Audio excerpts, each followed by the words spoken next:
"I expected this reception," said the demon. "All men hate the wretched.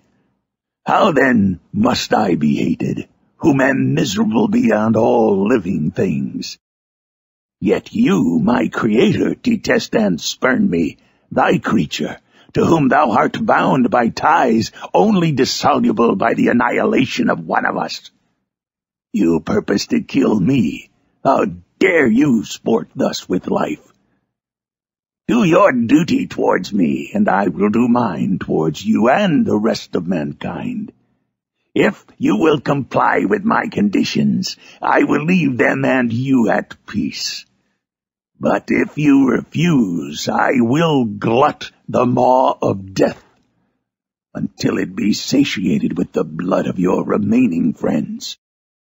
Abhorred monster, fiend that thou art!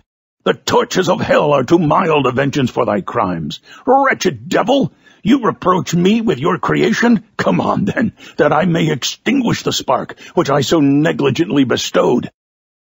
My rage was without bounds. I sprang on him, impelled by all the feelings which can arm one being against the existence of another.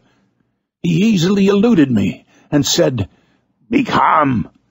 I entreat you to hear me before you give vent to your hatred on my devoted head. Have I not suffered enough, that you seek to increase my misery? Life, although it may only be an accumulation of anguish, is dear to me, and I will defend it. Remember, thou hast made me more powerful than thyself. My height is superior to thine, my joints more supple. But I will not be tempted to set myself in opposition to thee. I am thy creature, and I will be even mild and docile to my natural lord and king, if thou wilt also perform thy part, the which thou owest me. O Frankenstein, be not equitable to every other, and trample upon me alone, to whom thy justice and even thy clemency and affection is most due. Remember that I am thy creature. I ought to be thy Adam, but I am rather the fallen angel, whom thou derivest from joy, for no misdeed. Everywhere I see bliss, from which I alone am irrevocably excluded. I was benevolent and good. Misery made me a fiend. Make me happy, and I shall again be virtuous. Begone, I will not hear you. There can be no community between you and me. We are enemies. Begone, or let us try our strength in a fight in which one must fall. How can I move thee?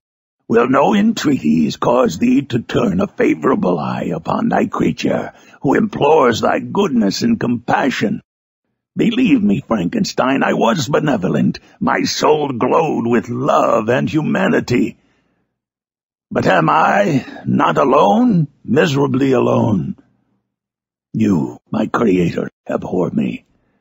What hope can I gather from your fellow creatures who owe me nothing? They spurn and hate me. The desert mountains and dreary glaciers are my refuge. I have wandered here many days. The caves of ice, which I only do not fear, are a dwelling to me, and the only one which man does not grudge.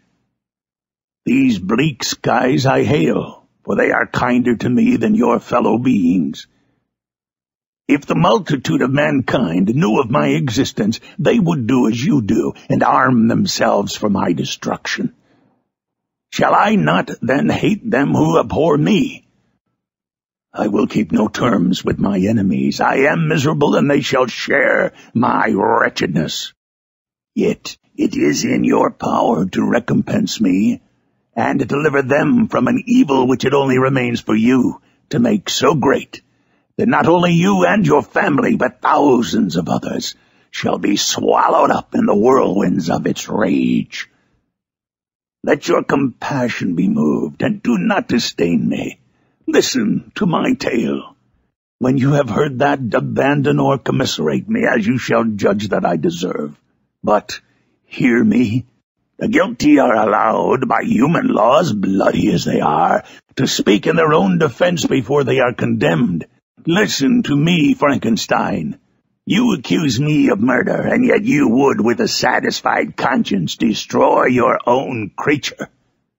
Oh, praise the eternal justice of man. Yet I ask you not to spare me. Listen to me, and then if you can, and if you will, destroy the work of your hands.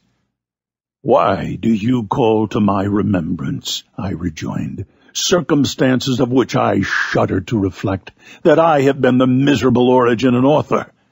Cursed be the day, you poor devil, in which you first saw light. Cursed, although I curse myself, be the hands that formed you. You have made me wretched beyond expression. You have left me no power to consider whether I am just to you or not. Begone! Begone! Relieve me from the sight of your detested form. Thus I relieve thee, my Creator, he said, and placed his hated hands before my eyes, which I flung from me with violence.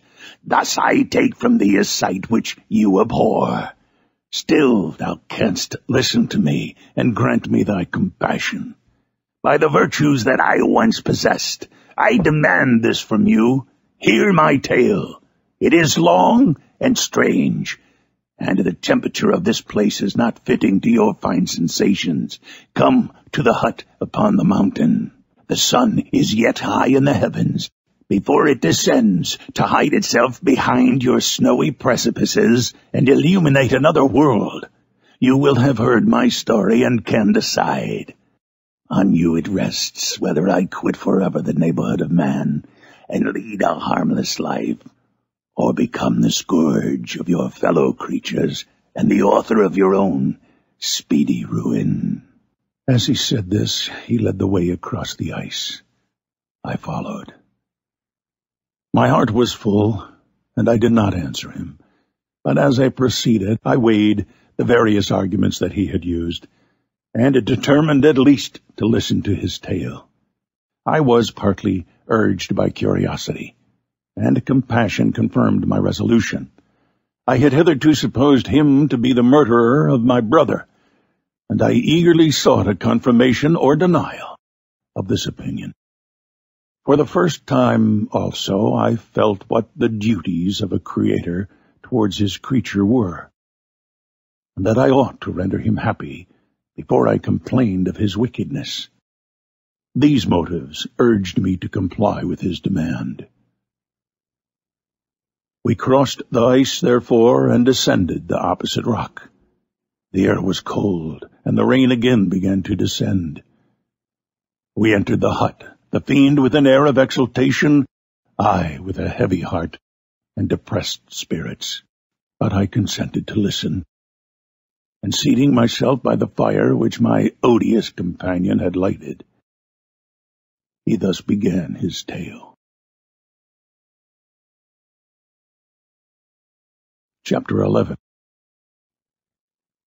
It is with considerable difficulty that I remember the original era of my being. All the events of that period appear confused and indistinct. A strange multiplicity of sensations seized me, and I saw, felt, heard, and smelt at the same time, and it was indeed a long time before I learned to distinguish between the operations of my various senses. By degrees I remember a stronger light pressed upon my nerves, so that I was obliged to shut my eyes. Darkness then came over me and troubled me, but hardly had I felt this when, by opening my eyes, as I now suppose, the light poured in upon me again. I walked, and I believe descended, but I presently found a great alteration in my sensations. Before, dark and opaque bodies had surrounded me, impervious to my touch or sight, but I now found that I could wander on at liberty, with no obstacles which I could not either surmount or avoid. The light became more and more oppressive to me, and the heat wearying me as I walked. I sought a place where I could receive shade.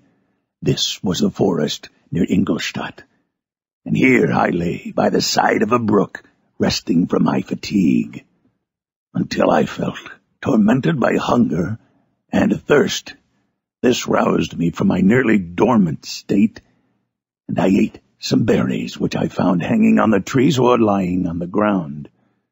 I slaked my thirst at the brook, and then lying down was overcome by sleep. It was dark when I awoke. I felt cold also, and half frightened, as it were, instinctively finding myself so desolate.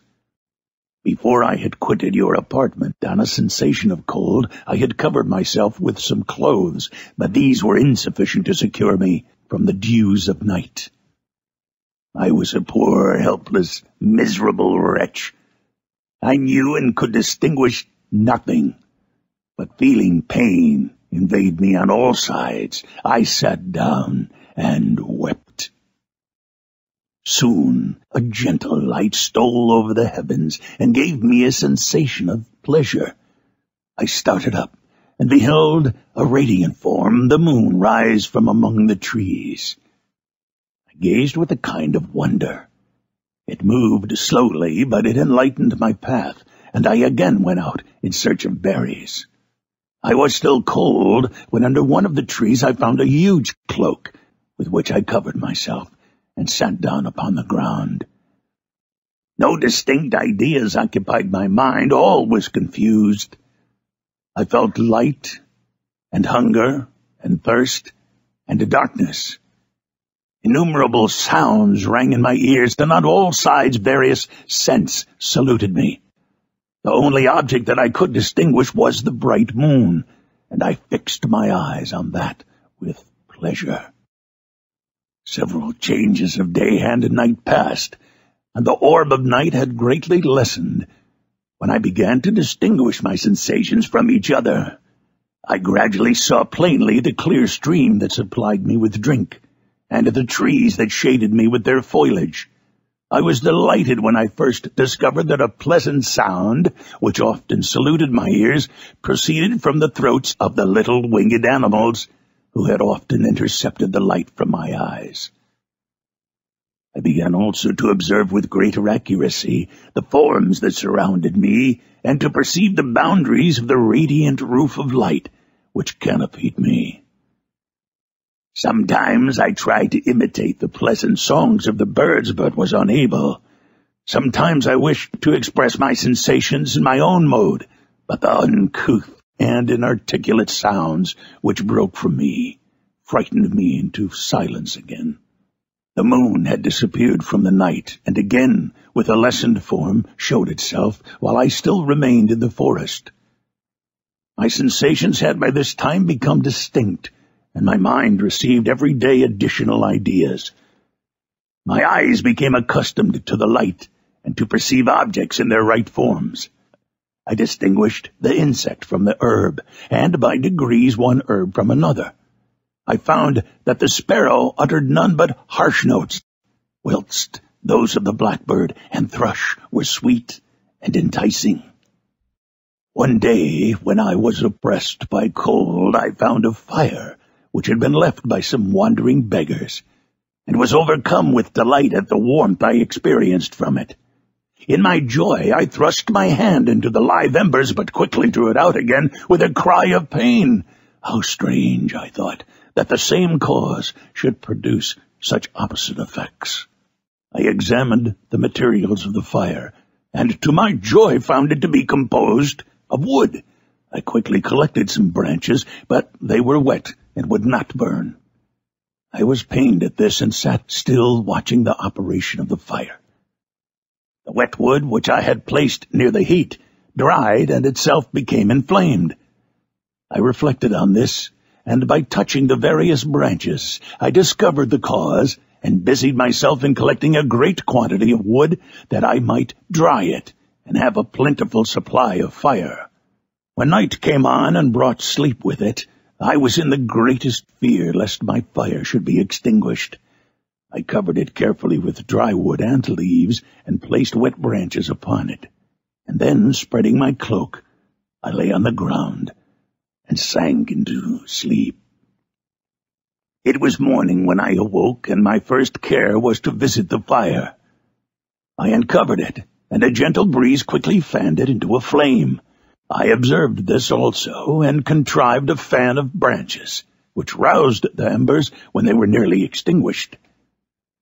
When night came again, I found with pleasure that the fire gave light as well as heat, and that the discovery of this element was useful to me in my food, for I found some of the offals that the travelers had left had been roasted, and tasted much more savory than the berries I gathered from the trees. I tried, therefore, to dress my food in the same manner, placing it on the live embers.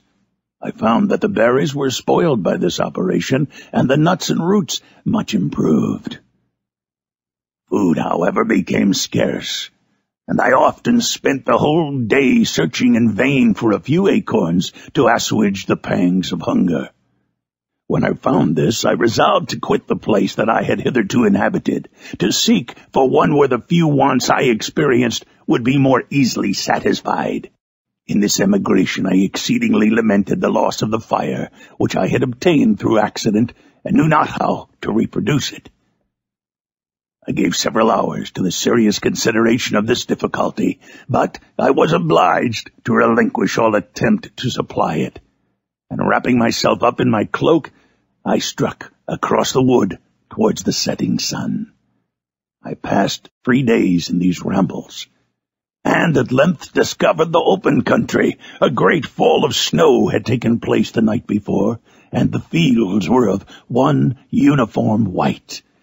The appearance was disconsolate, and I found my feet chilled by the cold, damp substance that covered the ground. It was about 7 in the morning, and I longed to obtain food and shelter. At length I perceived a small hut on a rising ground, which had doubtless been built for the convenience of some shepherd. This was a new sight to me, and I examined the structure with great curiosity. Finding the door open, I entered. An old man sat in it, near a fire, over which he was preparing his breakfast. He turned on hearing a noise, and perceiving me, shrieked loudly, and quitting the hut, ran across the fields with a speed of which his debilitated form hardly appeared capable. His appearance different from any I had ever before seen, and his flight somewhat surprised me, but I was enchanted by the appearance of the hut. Here the snow and rain could not penetrate. The ground was dry, and it presented to me then as exquisite and divine a retreat as pandemonium appeared to the demons of hell after their sufferings in the lake of fire. I greedily devoured the remnants of the shepherd's breakfast, which consisted of bread, cheese, milk, and wine. The latter, however, I did not like. Then, overcome by fatigue, I lay down among straw and fell asleep. It was noon when I awoke, and, allured by the warmth of the sun, which shone brightly on the white ground, I determined to recommence my travels, and, depositing the remains of the peasant's breakfast in a wallet I found, I proceeded across the fields for several hours, until at sunset I arrived at a village. How miraculous did this appear! The huts, the neater cottages, and stately houses engaged my admiration by turns. The vegetables in the gardens, the milk and cheese that I saw placed at the windows of some of the cottages, allured my appetite. One of the best of these I entered, but I had hardly placed my foot within the door before the children shrieked, and one of the women fainted. The whole village was roused. Some fled, some attacked me, until grievously bruised by stones and many other kinds of missile weapons. I escaped to the open country and fearfully took refuge in a low hovel, quite bare, and making a wretched appearance after the palaces I had beheld in the village. This hovel, however, joined a cottage of a neat and pleasant appearance, but after my late dearly bought experience, I dared not enter it. My place of refuge was constructed of wood, but so low that I could with difficulty sit upright in it. No wood, however, was placed on the earth which formed the floor, but it was dry, and although the wind entered it by innumerable chinks, I found it an agreeable asylum from the snow and rain. Here then I retreated, and lay down happy to have found a shelter, however miserable, from the inclemency of the season, and still more from the barbarity of man.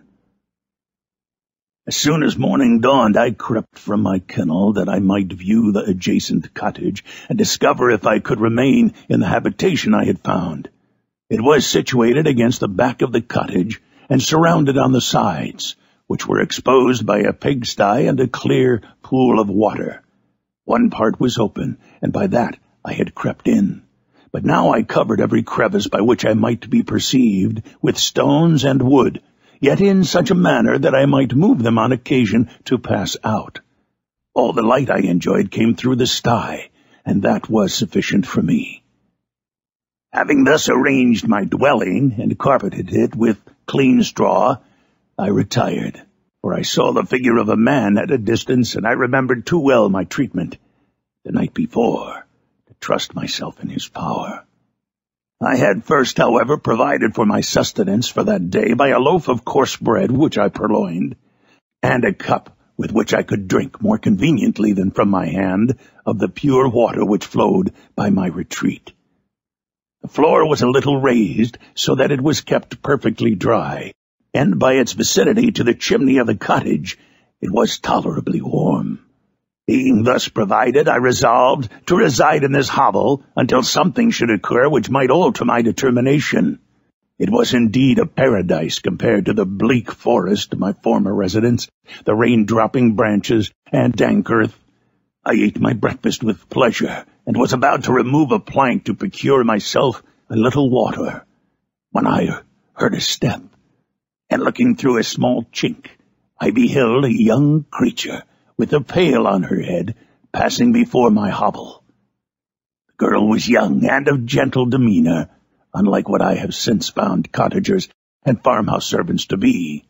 Yet she was meanly dressed, a coarse blue petticoat and a linen jacket being her only garb. Her fair hair was plaited but not adorned. She looked patient yet sad. I lost sight of her, and in about a quarter of an hour she returned bearing the pail, which was now partly filled with milk.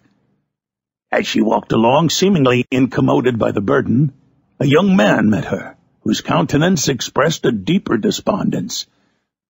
Uttering a few sounds with an air of melancholy, he took the pail from her head and bore it to the cottage himself.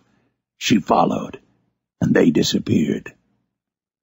Presently I saw the young man again, with some tools in his hand, cross the field behind the cottage, and the girl was also busied, sometimes in the house, and sometimes in the yard. On examining my dwelling, I found that one of the windows of the cottage had formerly occupied a part of it, but the panes had been filled up with wood. In one of these was a small and almost imperceptible chink, through which the eye could just penetrate. Through this crevice a small room was visible, whitewashed and clean, but very bare of furniture. In one corner, near a small fire, sat an old man, leaning his head on his hands in a disconsolate attitude. The young girl was occupied in arranging the cottage, but presently she took something out of a drawer which employed her hands, and she sat down beside the old man, who, taking up an instrument, began to play, and to produce sounds sweeter than the voice of the thrush or the nightingale. It was a lovely sight, even to me, poor wretch, who had never beheld aught beautiful before. The silver hair and benevolent countenance of the aged cottager won my reverence, while the gentle manners of the girl enticed my love. He played a sweet, mournful air, which I perceived drew tears from the eyes of his amiable companion, of which the old man took no notice, until she sobbed audibly. He then pronounced a few sounds, and the fair creature, leaving her work, knelt at his feet. He raised her and smiled with such kindness and affection that I felt sensations of a peculiar and overpowering nature. They were a mixture of pain and pleasure, such as I had never before experienced, either from hunger or cold, warmth or food, and I withdrew from the window, unable to bear these emotions. Soon after this the young man returned, bearing on his shoulders a load of wood. The girl met him at the door, helped to relieve him of his burden, and, taking some of the fuel into the cottage, placed it on the fire. Then she and the youth went apart into a nook of the cottage, and he showed her a large loaf and a piece of cheese. She seemed pleased and went into the garden for some roots and plants, which she placed in water and then upon the fire. She afterwards continued her work, whilst the young man went into the garden and appeared busily employed in digging and pulling up roots. After he had been employed thus about an hour, the young woman joined him, and they entered the cottage together. The old man had in the meantime been pensive, but on the appearance of his companions he assumed a more cheerful air, and they sat down to eat. The meal was quickly dispatched. The young woman was again occupied in arranging the cottage. The old man walked before the cottage in the sun for a few minutes, leaning on the arm of the youth. Nothing could exceed in beauty the contrast between these two excellent creatures. One was old, with silver hairs, and a countenance beaming with benevolence and love. The younger was slight and graceful in his figure, and yet his features were molded with the finest symmetry. Yet his eyes and attitude expressed the utmost sadness and despondency. The old man returned to the cottage, and the youth, with tools different from those he had used in the morning, directed his steps across the fields. Night quickly shut in, but to my extreme wonder I found that the cottagers had a means of prolonging light by the use of tapers, and was delighted to find that the setting of the sun did not put an end to the pleasure I experienced in watching my human neighbors. In the evening the young girl and her companion were employed in various occupations which I did not understand, and the old man again took up the instrument which produced the divine sounds that had enchanted me in the morning. So soon as he had finished, the youth began not to play, but to utter sounds that were monotonous, and neither resembling the harmony of the old man's instrument nor the songs of the birds. I since found that he read aloud, but at that time I knew nothing of the science of words or letters. The family, after having been thus occupied for a short time, extinguished their lights and retired, as I conjectured, to rest. Chapter 12. I lay on my straw, but I could not sleep. I thought of the occurrences of the day. What chiefly struck me was the gentle manners of these people, and I longed to join them, but dared not. I remembered too well the treatment I had suffered the night before from the barbarous villagers, and resolved, whatever course of conduct I might hereafter think it right to pursue, that for the present I would remain quietly in my hovel, watching and endeavoring to discover the motives which influenced their actions. The cottagers arose the next morning before the sun. The young woman arranged the cottage and prepared the food, and the youth departed after the first meal. This day was passed in the same routine as that which preceded it. The young man was constantly employed out of doors, and the girl in various laborious occupations within. The old man, whom I soon perceived to be blind, employed his leisure hours on his instrument or in contemplation. Nothing could exceed the love and respect which the younger cottagers exhibited towards their venerable companion. They performed towards him every little office of affection and duty with gentleness, and he rewarded them by his benevolent smiles. They were not entirely happy. The young man and his companion often went apart and appeared to weep. I saw no cause for their unhappiness, but I was deeply affected by it. If such lovely creatures were miserable, it was less strange that I, an imperfect and solitary being, should be wretched. Yet why were these gentle beings unhappy? They possessed a delightful house, for such it was in my eyes, and every luxury. They had a fire to warm them when chill, and delicious food when hungry. They were dressed in excellent clothes, and still more, they enjoyed one another's company and speech, interchanging each day looks of affection and kindness. What did their tears imply? Did they really express pain? I was at first unable to solve these questions, But perpetual attention and time explained to me many appearances, which were at first enigmatic.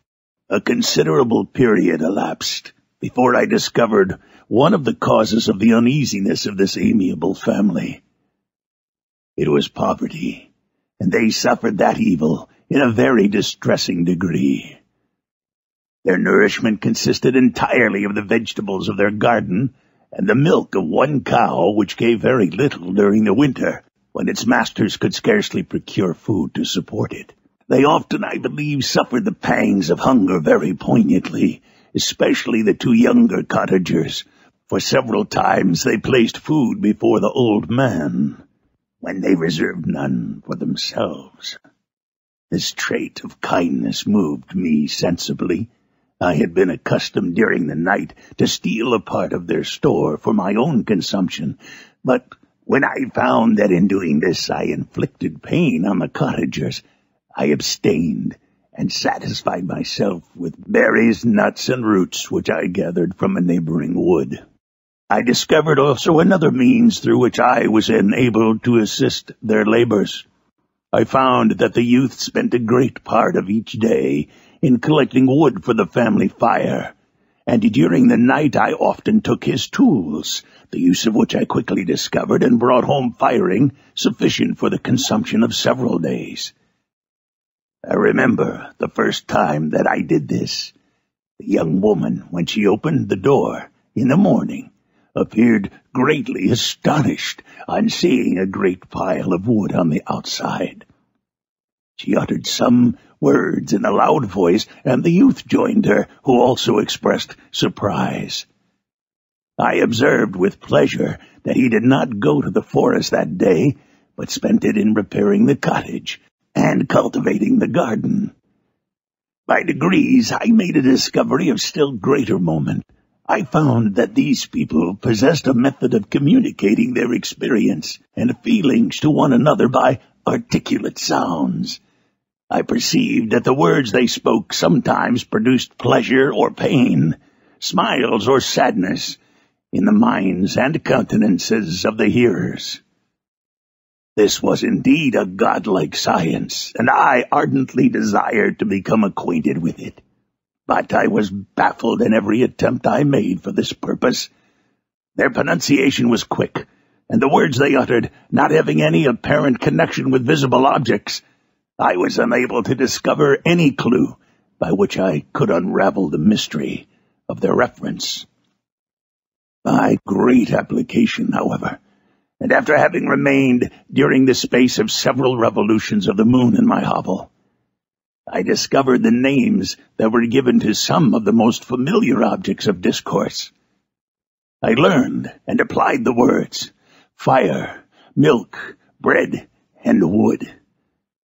I learned also the names of the cottagers themselves. The youth and his companion had each of them several names, but the old man had only one, which was Father. The girl was called Sister, or Agatha, and the youth Felix, brother or son. I cannot describe the delight I felt when I learned the ideas appropriated to each of these sounds and was able to pronounce them. I distinguished several other words without being able as yet to understand or apply them, such as good, dearest, unhappy. I spent the winter in this manner. The gentle manners and beauty of the cottagers greatly endeared them to me. When they were unhappy, I felt oppressed. When they rejoiced, I sympathized in their joys. I saw few human beings besides them, and if any other happened to enter the cottage, their harsh manners and rude gait only enhanced to me the superior accomplishments of my friends. The old man, I could perceive, often endeavored to encourage his children, and sometimes I found that he called them to cast off their melancholy. He would talk in a cheerful accent with an expression of goodness that bestowed pleasure even upon me.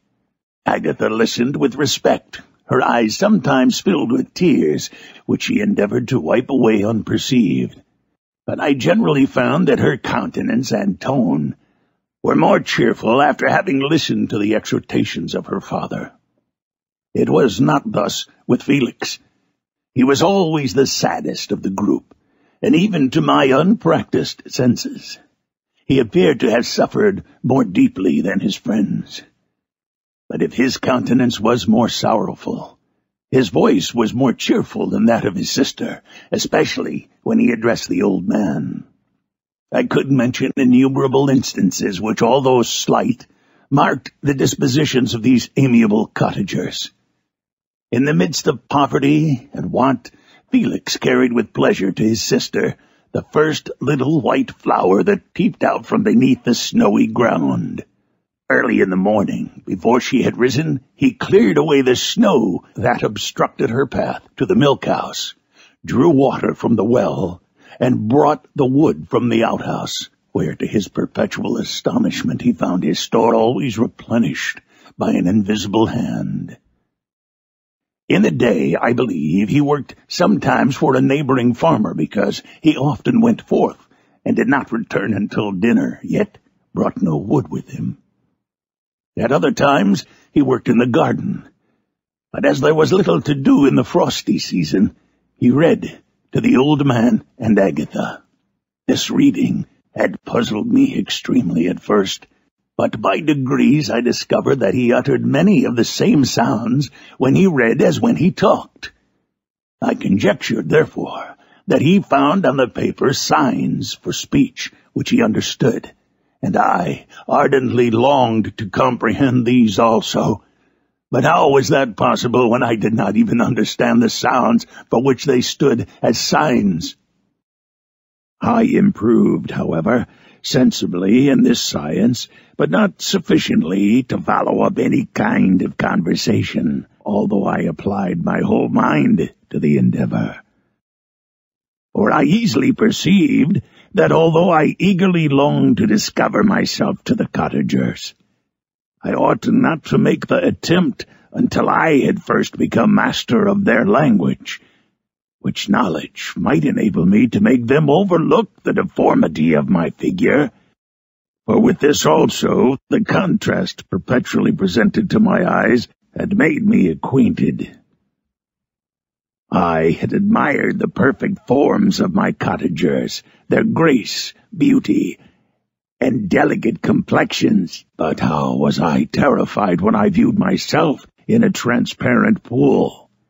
At first I started back, unable to believe that it was indeed I who was reflected in the mirror. And when I became fully convinced that I was in reality the monster that I am, I was filled with the bitterest sensations of despondence and mortification. Alas, I did not yet entirely know the fatal effects of this miserable deformity. As the sun became warmer and the light of day longer, the snow vanished, and I beheld the bare trees and the black earth. From this time Felix was more employed, and the heart-moving indications of impending famine disappeared. Their food, as I afterwards found, was coarse, but it was wholesome, and they procured a sufficiency of it. Several new kinds of plants sprang up in the garden, which they dressed, and these signs of comfort increased daily as the season advanced.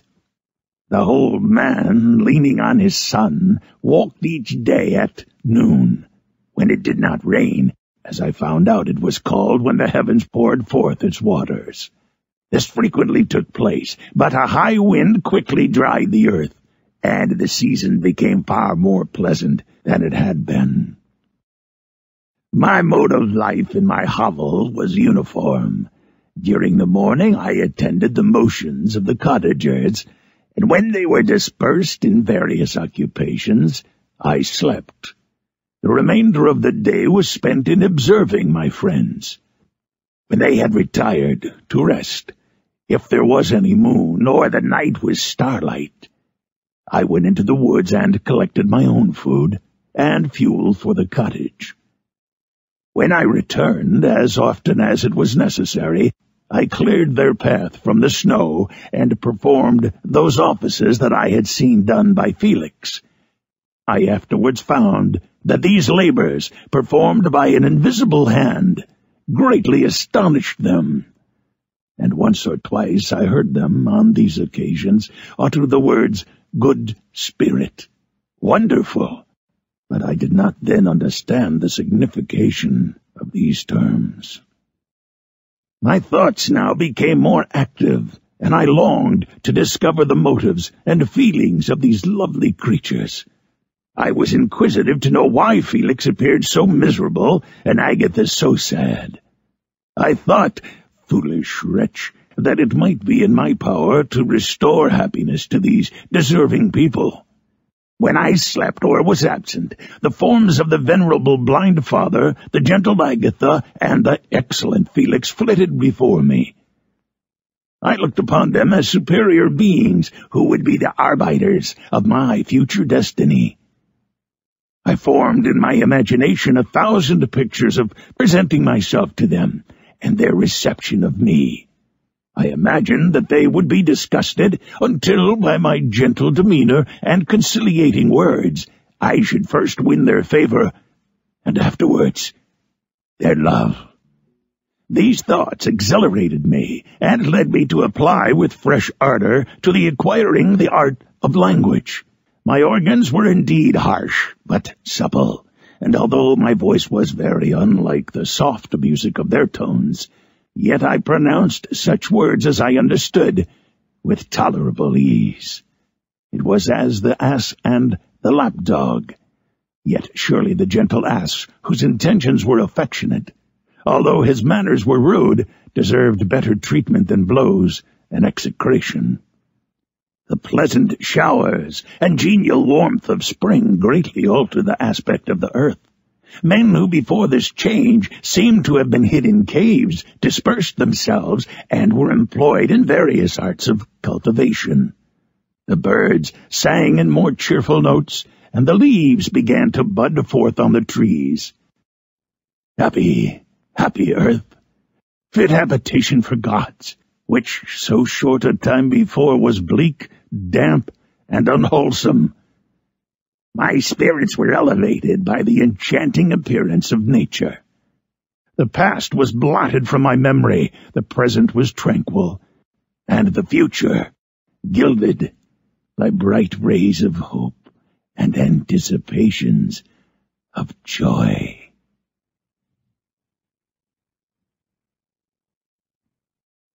Chapter 13. I now hasten to the more moving part of my story. I shall relate events that impressed me with feelings which, from what I had been, have made me what I am. Spring advanced rapidly, the weather became fine, and the skies cloudless. It surprised me that what before was desert and gloomy should now bloom with the most beautiful flowers and verdure. My senses were gratified and refreshed by 1,000 scents of delight and 1,000 sights of beauty. It was on one of these days, when my cottagers periodically rested from labor, the old man played on his guitar and the children listened to him, that I observed the countenance of Felix was melancholy beyond expression. He sighed frequently, and once his father paused in his music, and I conjectured by his manner that he inquired the cause of his son's sorrow. Felix replied in a cheerful accent, and the old man was recommencing his music, when someone tapped at the door. It was a lady on horseback, accompanied by a countryman as a guide. The lady was dressed in a dark suit and covered with a thick black veil. Agatha asked a question, to which the stranger only replied by pronouncing, in a sweet accent, the name of Felix. Her voice was musical, but unlike that of either of my friends.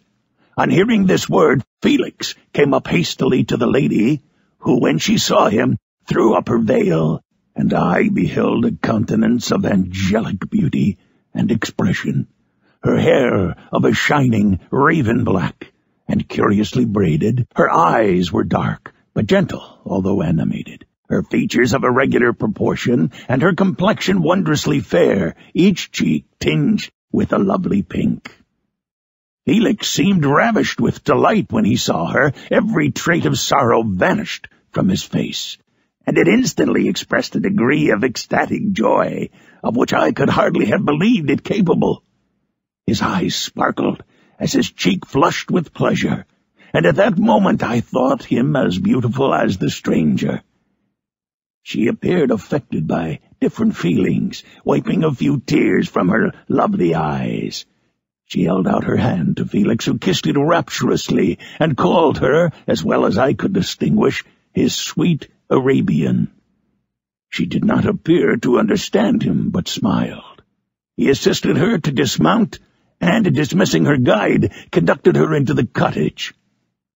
Some conversation took place between him and his father, and the young stranger knelt at the old man's feet, and would have kissed his hand, but he raised her and embraced her affectionately. I soon perceived that although the stranger uttered articulate sounds, and appeared to have a language of her own, she was neither understood by, nor herself understood the cottagers. They made many signs which I did not comprehend, but I saw that her presence diffused gladness through the cottage, dispelling their sorrow as the sun dissipates the morning mist. Felix seemed peculiarly happy, and with smiles of delight welcomed his Arabian. Agatha, the ever-gentle Agatha, kissed the hands of the lovely stranger, and, pointing to her brother, made signs which appeared to me to mean that he had been sorrowful until she came. Some hours passed thus, while they, by their countenances, expressed joy, the cause of which I did not comprehend. Presently I found, by the frequent recurrence of some sound which the stranger repeated after them, that she was endeavoring to learn their language, and the idea instantly occurred to me that I should make use of the same instructions to the same end. The stranger learned about 20 words at the first lesson. Most of them, indeed, were those which I had before understood, but I profited by the others. As night came on, Agatha and the Arabian retired early. When they separated, Felix kissed the hand of the stranger and said, "Good night, sweet Safi." He sat up much longer, conversing with his father, and by the frequent repetition of her name, I conjectured that their lovely guest was the subject of their conversation. I ardently desired to understand them, and bent every faculty towards that purpose, but found it utterly impossible. The next morning Felix went out to his work, and after the usual occupations of Agatha were finished, the Arabian sat at the feet of the old man, and, taking his guitar, played some airs so entrancingly beautiful that they at once drew tears of sorrow and delight from my eyes. She sang, and her voice flowed in a rich cadence, swelling or dying away like a nightingale of the woods. When she had finished, she gave the guitar to Agatha, who at first declined it. She played a simple air, and her voice accompanied it in sweet accents, but unlike the wondrous strain of the stranger. The old man appeared enraptured, and said some words which Agatha endeavored to explain to Safi, and by which he appeared to wish to express that she bestowed on him the greatest delight by her music. The days now passed as peaceably as before, with the sole alteration that joy had taken place of sadness in the countenances of my friends. Safi was always gay and happy. She and I improved rapidly in the knowledge of language, so that in 2 months I began to comprehend most of the words uttered by my protectors. In the meanwhile, also, the black ground was covered with herbage, and the green banks interspersed with innumerable flowers, sweet to the scent and the eyes, stars of pale radiance among the moonlight woods. The sun became warmer, the nights clear and balmy, and my nocturnal rambles were an extreme pleasure to me, although they were considerably shortened by the late setting and early rising of the sun, for I never ventured abroad during daylight, fearful of meeting with the same treatment I have formerly endured in the first village which I entered.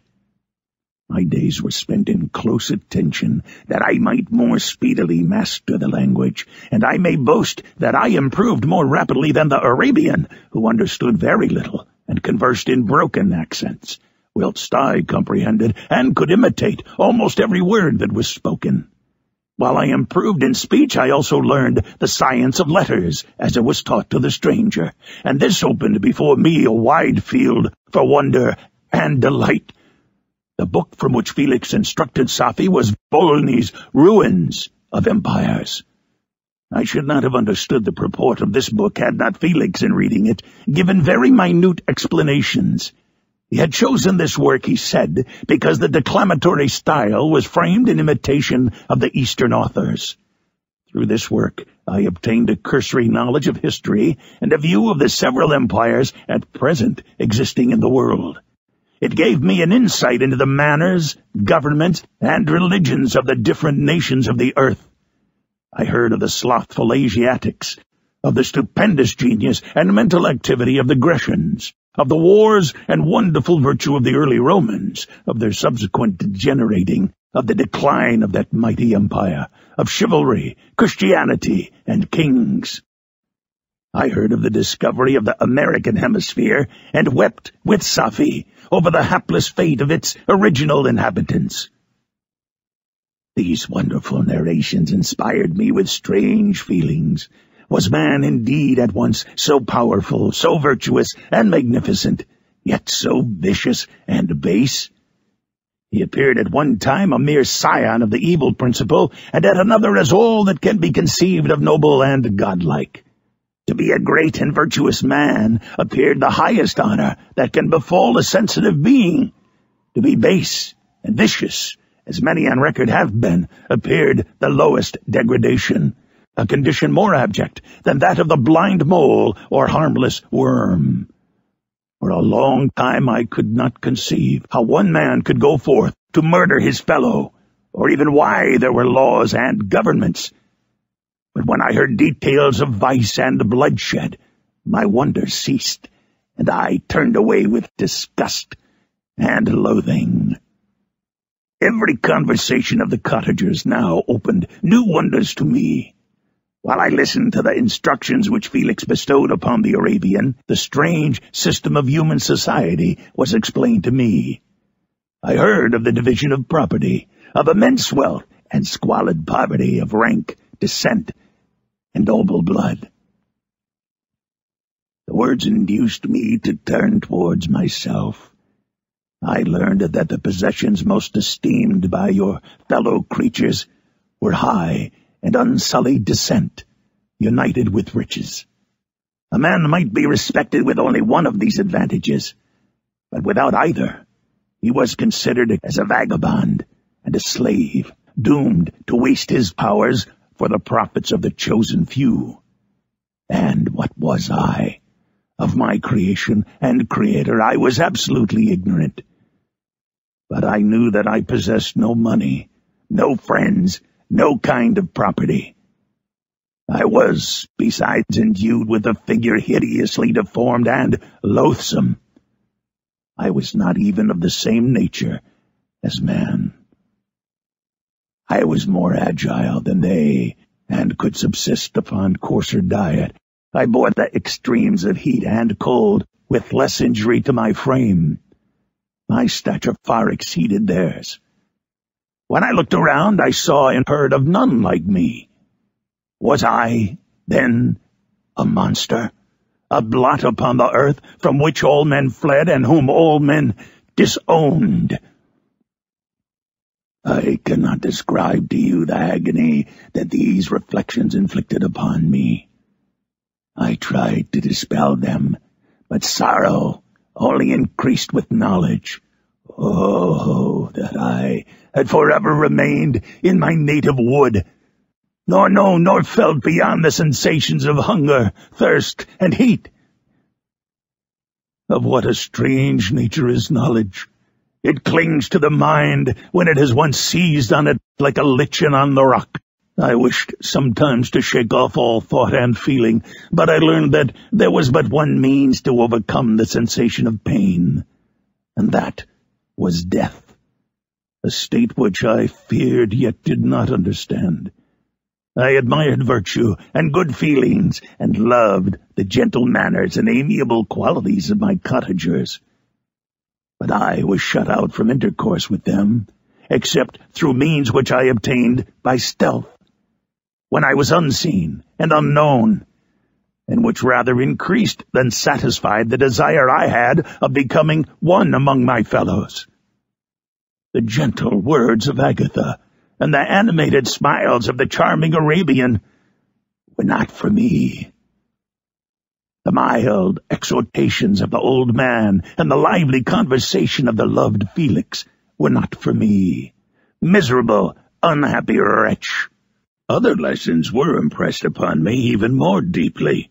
I heard of the difference of sexes, and the birth and growth of children, how the father doted on the smiles of the infant, and the lively sallies of the older child, how all the life and cares of the mother were wrapped up in the precious charge, how the mind of youth expanded and gained knowledge of brother, sister, and all the various relationships which bind one human being to another in mutual bonds.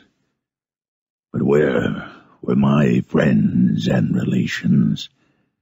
No father had watched my infant days, no mother had blessed me with smiles and caresses, or if they had, all my past life was now a blot, a blind vacancy in which I distinguished nothing. From my earliest remembrance I had been as I then was, in height and proportion. I had never yet seen a being resembling me, or who claimed any intercourse with me. What was I? The question again recurred, to be answered only with groans. I will soon explain to what these feelings tended, but allow me now to return to the cottagers, whose story excited in me such various feelings of indignation, delight, and wonder, but which all terminated in additional love and reverence for my protectors, for so I loved to call them, in an innocent, half-painful self-deceit. Chapter 14. Some time elapsed before I learned the history of my friends. It was one which could not fail to impress itself deeply on my mind, unfolding as it did a number of circumstances, each interesting and wonderful to one so utterly inexperienced as I was. The name of the old man was de Lacy. He was descended from a good family in France, where he had lived for many years in affluence, respected by his superiors and beloved by his equals. His son was bred in the service of his country, and Agatha had ranked with ladies of the highest distinction. A few months before my arrival, they had lived in a large and luxurious city called Paris, surrounded by friends, and possessed of every enjoyment which virtue, refinement of intellect, or taste, accompanied by a moderate fortune, could afford. The father of Sophie had been the cause of their ruin. He was a Turkish merchant and had inhabited Paris for many years, when, for some reason which I could not learn, he became obnoxious to the government. He was seized and cast into prison the very day that Sophie arrived from Constantinople to join him. He was tried and condemned to death. The injustice of his sentence was very flagrant. All Paris was indignant, and it was judged that his religion and wealth, rather than the crime alleged against him, had been the cause of his condemnation. Felix had accidentally been present at the trial. His horror and indignation were uncontrollable when he heard the decision of the court. He made at that moment a solemn vow to deliver him, and then looked around for the means.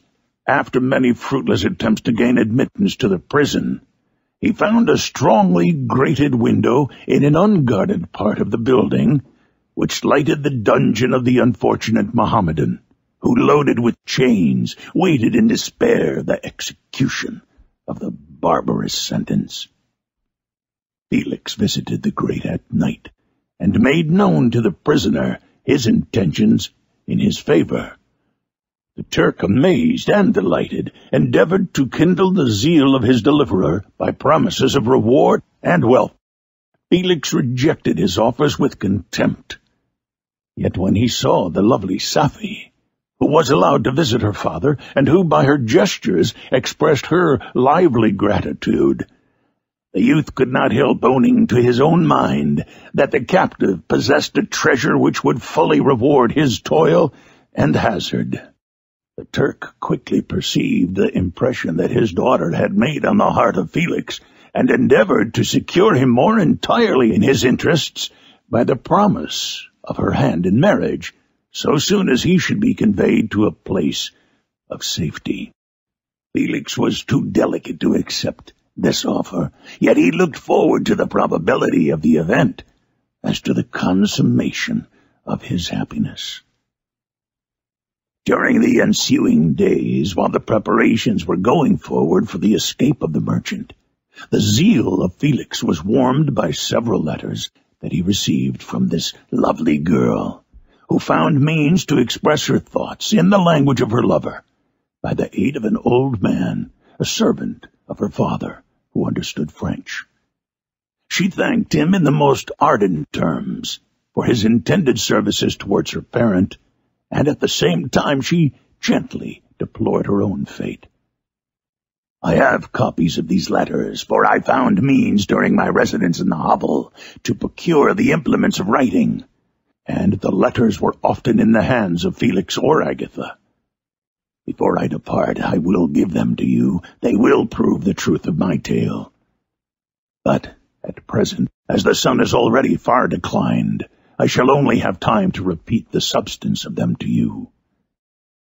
Safi related that her mother was a Christian Arab, seized and made a slave by the Turks. Recommended by her beauty, she had won the heart of the father of Safi, who married her. The young girl spoke in high and enthusiastic terms of her mother, who, born in freedom, spurned the bondage to which she was now reduced.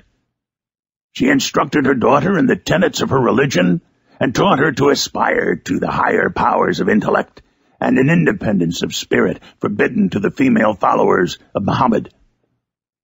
This lady died, but her lessons were indelibly impressed on the mind of Safi, who sickened at the prospect of again returning to Asia and being immured within the walls of a harem, allowed only to occupy herself with infantile amusements, ill-suited to the temper of her soul, now accustomed to grand ideas and a noble emulation for virtue.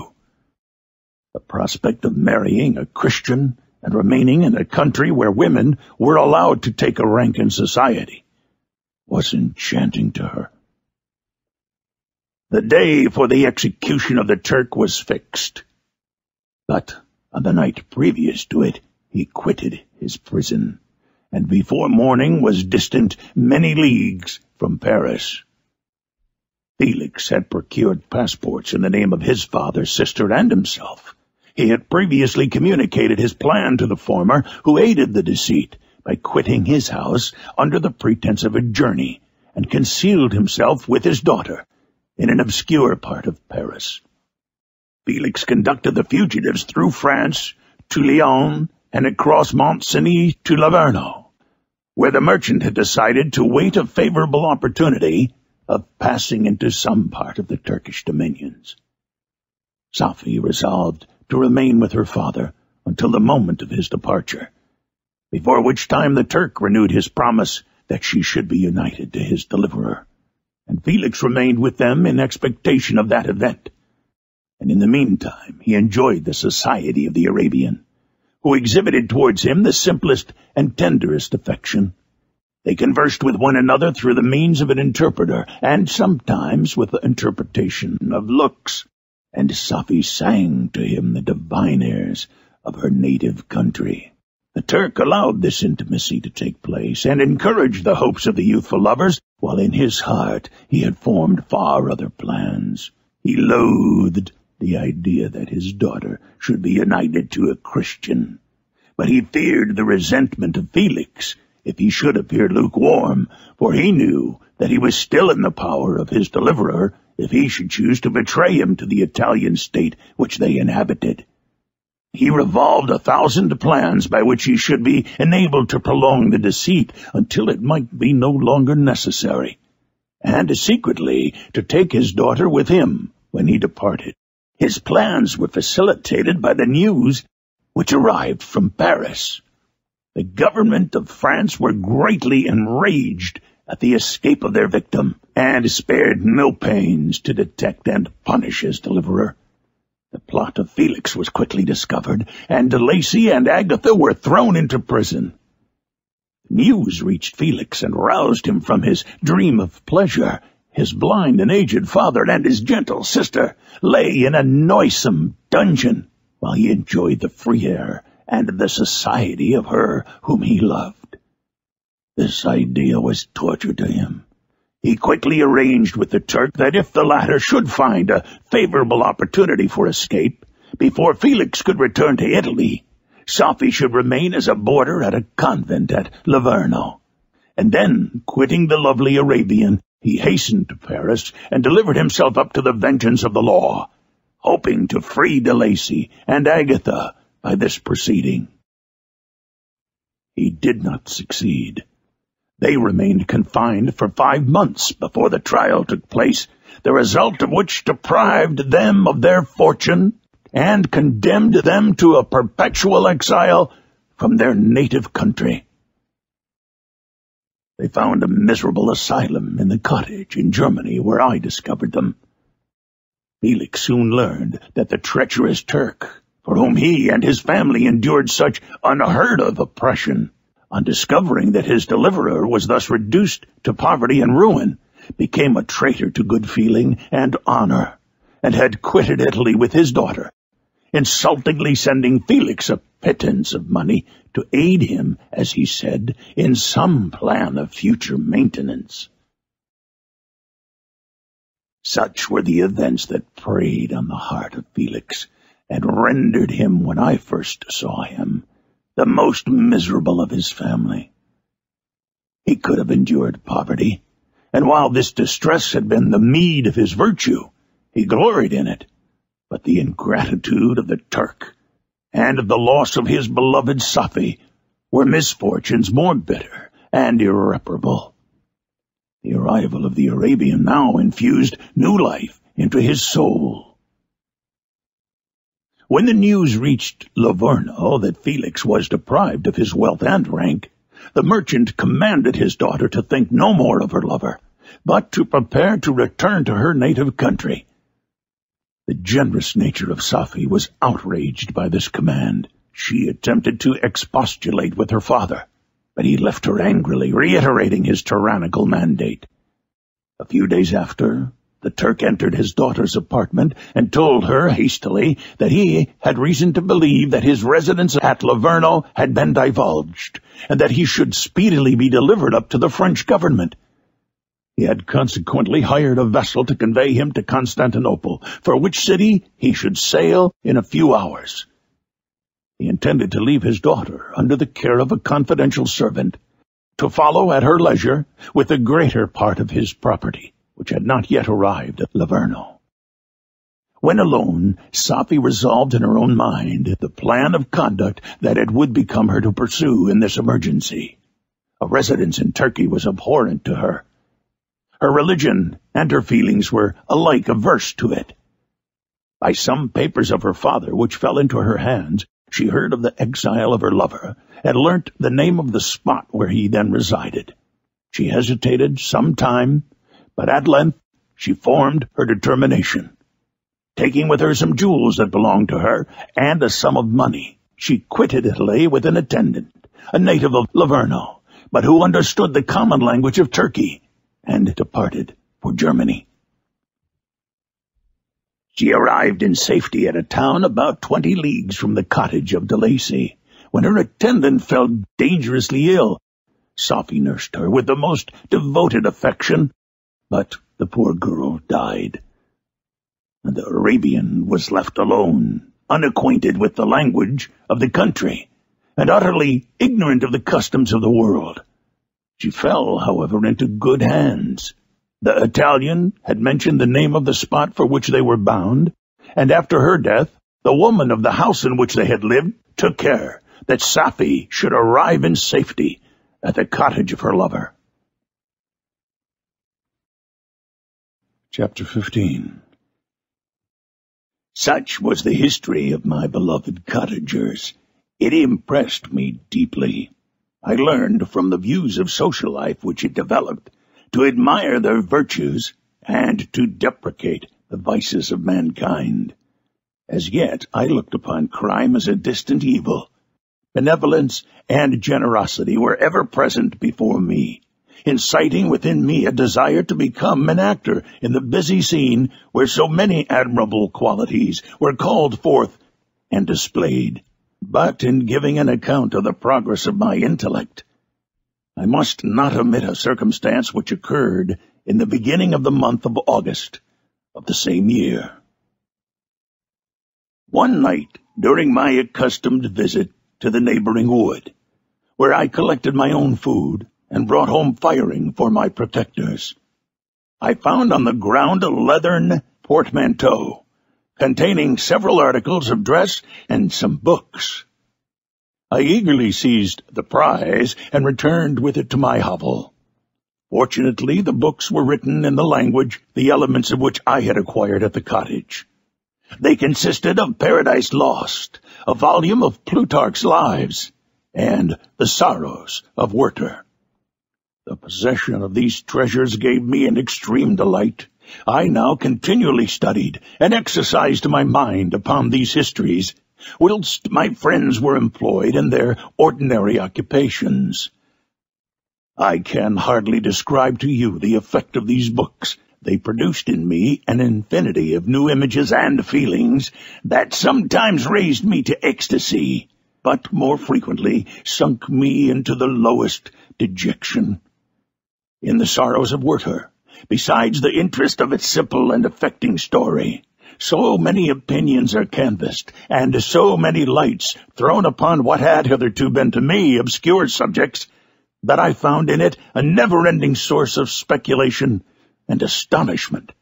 The gentle and domestic manners it described, combined with lofty sentiments and feelings, which had for their object something out of self, accorded well with my experience among my protectors, and with the wants which were forever alive in my own bosom. But I thought Werther himself a more divine being than I had ever beheld or imagined. His character contained no pretension, but its sanctity. The disquisitions upon death and suicide were calculated to fill me with wonder. I did not pretend to enter into the merits of the case, yet I inclined towards the opinions of the hero, whose extinction I wept, without precisely understanding it. As I read, however, I applied much personally to my own feelings and condition. I found myself similar, yet at the same time strangely unlike to the beings concerning whom I read, and to whose conversation I was a listener. I sympathized with, and partly understood them, but I was unformed in mind. I was dependent on none, and related to none. The path of my departure was free, it said, and there was none to lament my annihilation. My person was hideous, and my stature gigantic. What did this mean? Who was I? What was I? Whence did I come? What was my destination? These questions continually recurred, but I was unable to solve them. The volume of Plutarch's Lives which I possessed contained the histories of the first founders of the ancient republics. This book had a far different effect upon me from The Sorrows of Werther. I learned from Werther's imaginations, despondency, and gloom, but Plutarch taught me high thoughts, He elevated me above the wretched sphere of my own reflections, to admire and love the heroes of past ages. Many things I read surpassed my understanding and experience. I had a very confused knowledge of kingdoms, wide extensive country, mighty rivers, and boundless seas, but I was perfectly unacquainted with towns and large assemblages of men. The cottage of my protectors had been the only school in which I had studied human nature, but this book developed new and mightier scenes of action. I read of men concerned in public affairs, governing or massacring their species. I felt the greatest ardor for virtue rise within me, and abhorrence for vice, as far as I understood the signification of those terms, relative as they were as I applied them to pleasure and pain alone. Induced by these feelings, I was of course led to admire peaceable lawgivers, Numa, Solon, and Lycurgus, in preference to Romulus and Theseus. Perhaps, if my first introduction to humanity had been made by a young soldier, burning for glory and slaughter, I should have been imbued with different sensations. But Paradise Lost excited different and far deeper emotions. I read it, as I had read the other volumes which had fallen into my hands, as a true history. It moved every feeling of wonder and awe that the picture of an omnipotent God warring with his creatures was capable of exciting. I often referred the several situations, as their similarity struck me, to my own. Like Adam, I was apparently united by no link to any other being in existence. But his state was far different from mine in every other respect. He had come forth from the hands of God, a perfect creature, happy and prosperous. Guarded by the especial care of his Creator, he was allowed to converse with and acquire knowledge from beings of a superior nature. But I was wretched, helpless, and alone. Many times I considered Satan as the fitter emblem of my condition, for often, like him, when I viewed the bliss of my protectors, the bitter gall of envy arose within me. Another circumstance strengthened and confirmed these feelings. Soon after my arrival in the hovel, I discovered some papers in the pocket of the dress which I had taken from your laboratory. At first I had neglected them, but now that I was able to decipher the characters in which they were written, I began to study them with diligence. It was your journal of the 4 months that preceded my creation. You minutely described in these papers every step you took in the progress of your work. This history was mingled with accounts of domestic occurrences. You doubtless recollect these papers. Here they are. Everything is related in them which bears reference to my accursed origin. The whole detail of that series of disgusting circumstances which produced it is set in view. The minutest description of my odious and loathsome person is given, in language which painted your own horrors and rendered mine indelible. I sickened as I read. Hateful day when I received life, I exclaimed in agony. Accursed Creator, why did you form a monster so hideous that even you turned from me in disgust? God, in pity, made man beautiful and alluring, after his own image. But my form is a filthy type of yours, more horrid even from the very resemblance. Satan had his companions, fellow devils, to admire and encourage him. But I am solitary and abhorred. These were the reflections of my hours of despondency and solitude. But when I contemplated the virtues of the cottagers, their amiable and benevolent dispositions, I persuaded myself that when they should become acquainted with my admiration of their virtues, they would compassionate me and overlook my personal deformity. Could they turn from their door one, however monstrous, who solicited their companionship and friendship? I resolved, at least, not to despair, but in every way to fit myself for an interview with them, which would decide my fate. I postponed this attempt for some months longer, for the importance attached to its success inspired me with a dread lest I should fail. Besides, I found that my understanding improved so much with every day's experience that I was unwilling to commence this undertaking until a few more months should have added to my sagacity. Several changes in the meantime took place in the cottage. The presence of Safi diffused happiness among its inhabitants, and I also found that a greater degree of plenty reigned there. Felix and Agatha spent more time in amusement and conversation, and were assisted in their labors by servants. They did not appear rich, but they were contented and happy. Their feelings were serene and peaceful, while mine became every day more tumultuous. Increase of knowledge only discovered to me more clearly what a wretched outcast I was. I cherished hope, it is true, but it vanished when I beheld my person reflected in water, or my shadow in the moonshine, even as that frail image and that inconstant shade. I endeavored to crush these fears and to fortify myself for the trial which in a few months I resolved to undergo. And sometimes I allowed my thoughts, unchecked by reason, to ramble in the fields of paradise, and dared to fancy amiable and lovely creatures sympathizing with my feelings and cheering my gloom. Their angelic countenances breathed smiles of consolation. But it was all a dream. No Eve soothed my sorrows, nor shared my thoughts. I was alone. I remembered Adam's supplication to his Creator, but where was mine? He had abandoned me, and in the bitterness of my heart I cursed him. Autumn passed thus.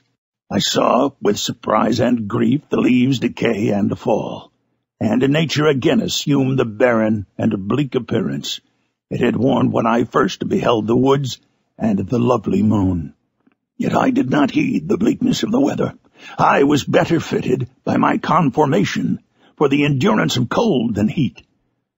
But my chief delights were the sight of the flowers, the birds, and all the gay apparel of summer.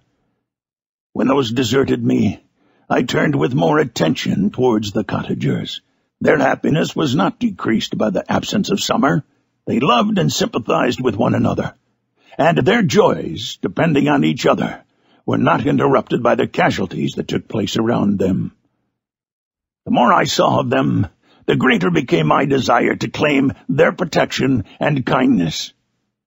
My heart yearned to be known and loved by these amiable creatures. To see their sweet looks directed towards me with affection was the utmost limit of my ambition. I dared not think that they would turn them from me with disdain and horror.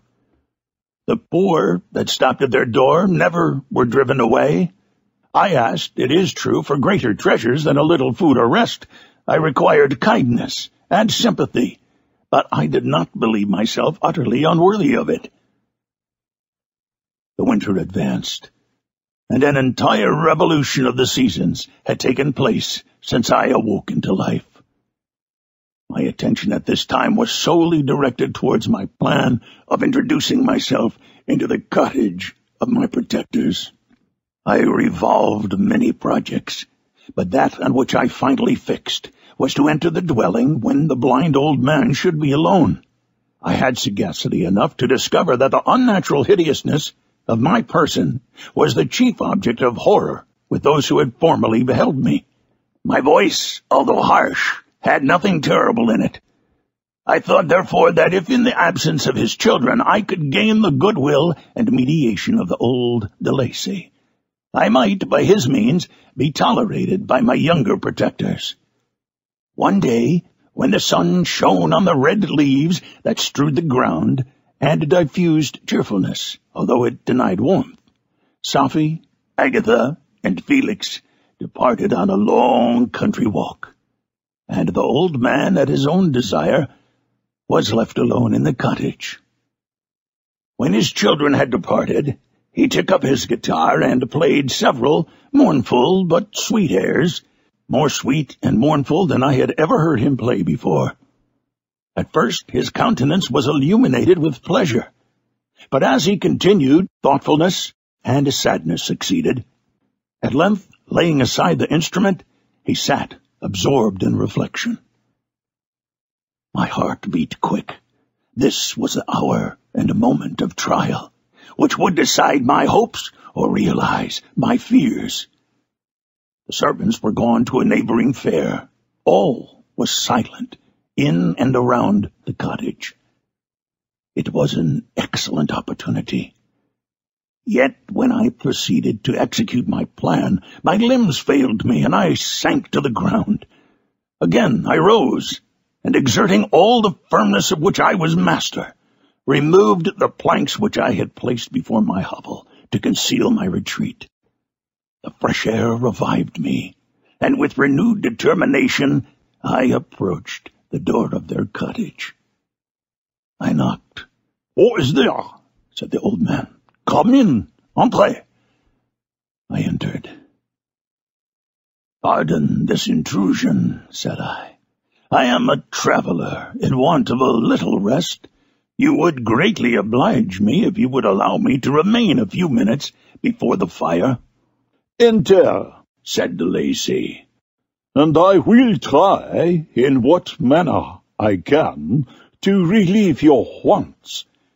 But unfortunately my children are from home, and as I am blind, I am afraid I shall find it difficult to procure food for you." "Do not trouble yourself, my kind host. I have food. It is warmth and rest only that I need." I sat down, and a silence ensued. I knew that every minute was precious to me, yet I remained irresolute in what manner to commence the interview, when the old man addressed me. "By your language, stranger, I suppose you are my countryman. Are you French?" "No, but I was educated by a French family and understand that language only. I am now going to claim the protection of some friends whom I sincerely love, and of whose favor I have some hopes." "Are they Germans?" "No, they are French. But let us change the subject. I am an unfortunate and deserted creature. I look around, and I have no relation or friend upon earth. These amiable people to whom I go have never seen me, and know little of me. I am full of fears, for if I fail there, I am an outcast in the world forever." "Do not despair. To be friendless is indeed to be unfortunate, but the hearts of men, when unprejudiced by any obvious self-interest, are full of brotherly love and charity. Rely, therefore, on your hopes, and if these friends are good and amiable, do not despair." "They are kind. They are the most excellent creatures in the world, but unfortunately, they are prejudiced against me. I have good dispositions. My life has been hitherto harmless, and in some degree beneficial, but a fatal prejudice clouds their eyes, and where they ought to see a feeling and kind friend, they behold only a detestable monster." "That is indeed unfortunate. But if you are really blameless, cannot you undeceive them?" "I am about to undertake that task, and it is on that account that I feel so many overwhelming terrors. I tenderly love these friends. I have, unknown to them, been for many months in the habit of daily kindness towards them. But they believe that I wish to injure them, and it is that prejudice which I wish to overcome." "Where do these friends reside?" Near this spot." The old man paused, and then continued. "If you will unreservedly confide to me the particulars of your tale, I perhaps may be of use in undeceiving them. I am blind, and cannot judge of your countenance, but there is something in your words which persuades me that you are sincere. I am poor and in exile, but it will afford me true pleasure to be in any way serviceable to a human creature." "Excellent man, I thank you, and accept your generous offer.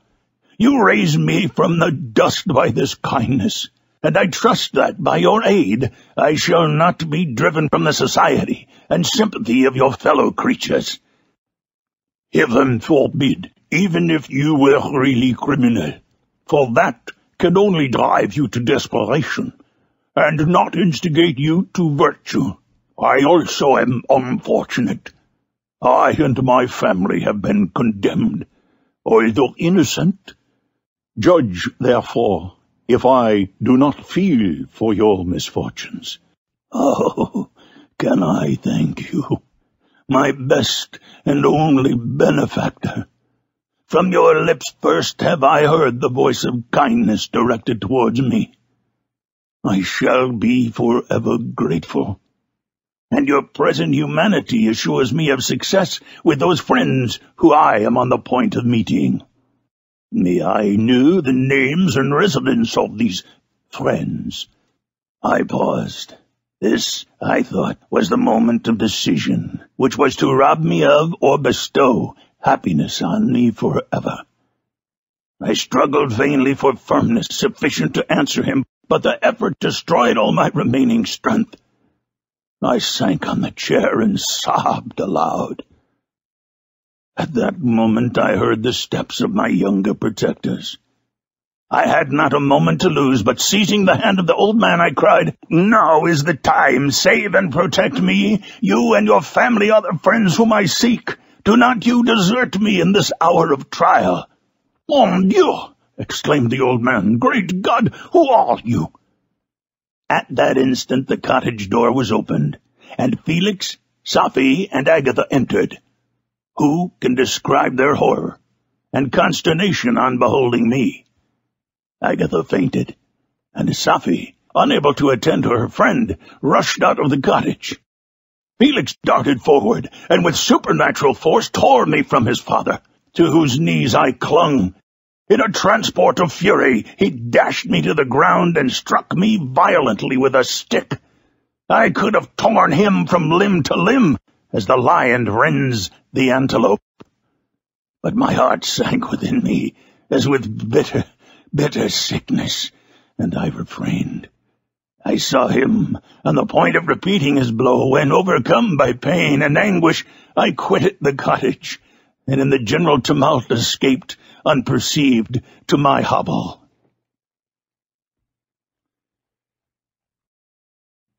Chapter 16. Cursed Creator! Why did I live? Why, in that instant, did I not extinguish the spark of existence which you had so wantonly bestowed? I know not. Despair had not yet taken possession of me. My feelings were those of rage and revenge. I could with pleasure have destroyed the cottage and its inhabitants, and have glutted myself with their shrieks and misery. When night came, I quitted my retreat and wandered in the wood. And now, no longer restrained by the fear of discovery, I gave vent to my anguish in fearful howlings. I was like a wild beast that had broken the toils, destroying the objects that obstructed me, and ranging through the wood with a stag-like swiftness. Oh, what a miserable night I passed! The cold stars shone in mockery, and the bare trees waved their branches above me. Now and then the sweet voice of a bird burst forth amidst the universal stillness. All save I were at rest or in enjoyment. I, like the arch-fiend, bore a hell within me, and finding myself unsympathized with, wished to tear up the trees, spread havoc and destruction around me, and then to have sat down and enjoyed the ruin. But this was a luxury of sensation that could not endure. I became fatigued with excess of bodily exertion, and sank on the damp grass in the sick impotence of despair. There was none among the myriads of men that existed who would pity or assist me. And should I feel kindness towards my enemies? No! From that moment I declared everlasting war against the species, and more than all, against him who had formed me and sent me forth to this insupportable misery. The sun rose. I heard the voices of men and knew that it was impossible to return to my retreat during that day. Accordingly, I hid myself in some thick underwood, determining to devote the ensuing hours to reflection on my situation.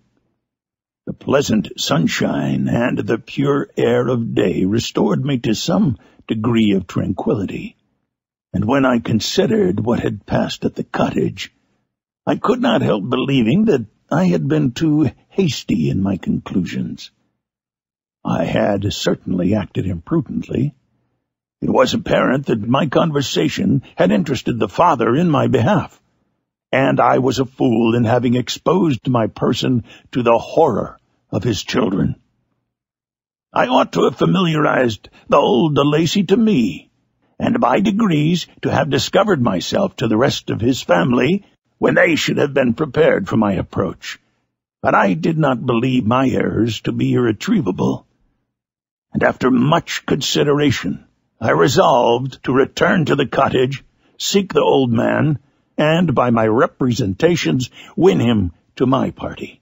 These thoughts calmed me, and in the afternoon I sank into a profound sleep.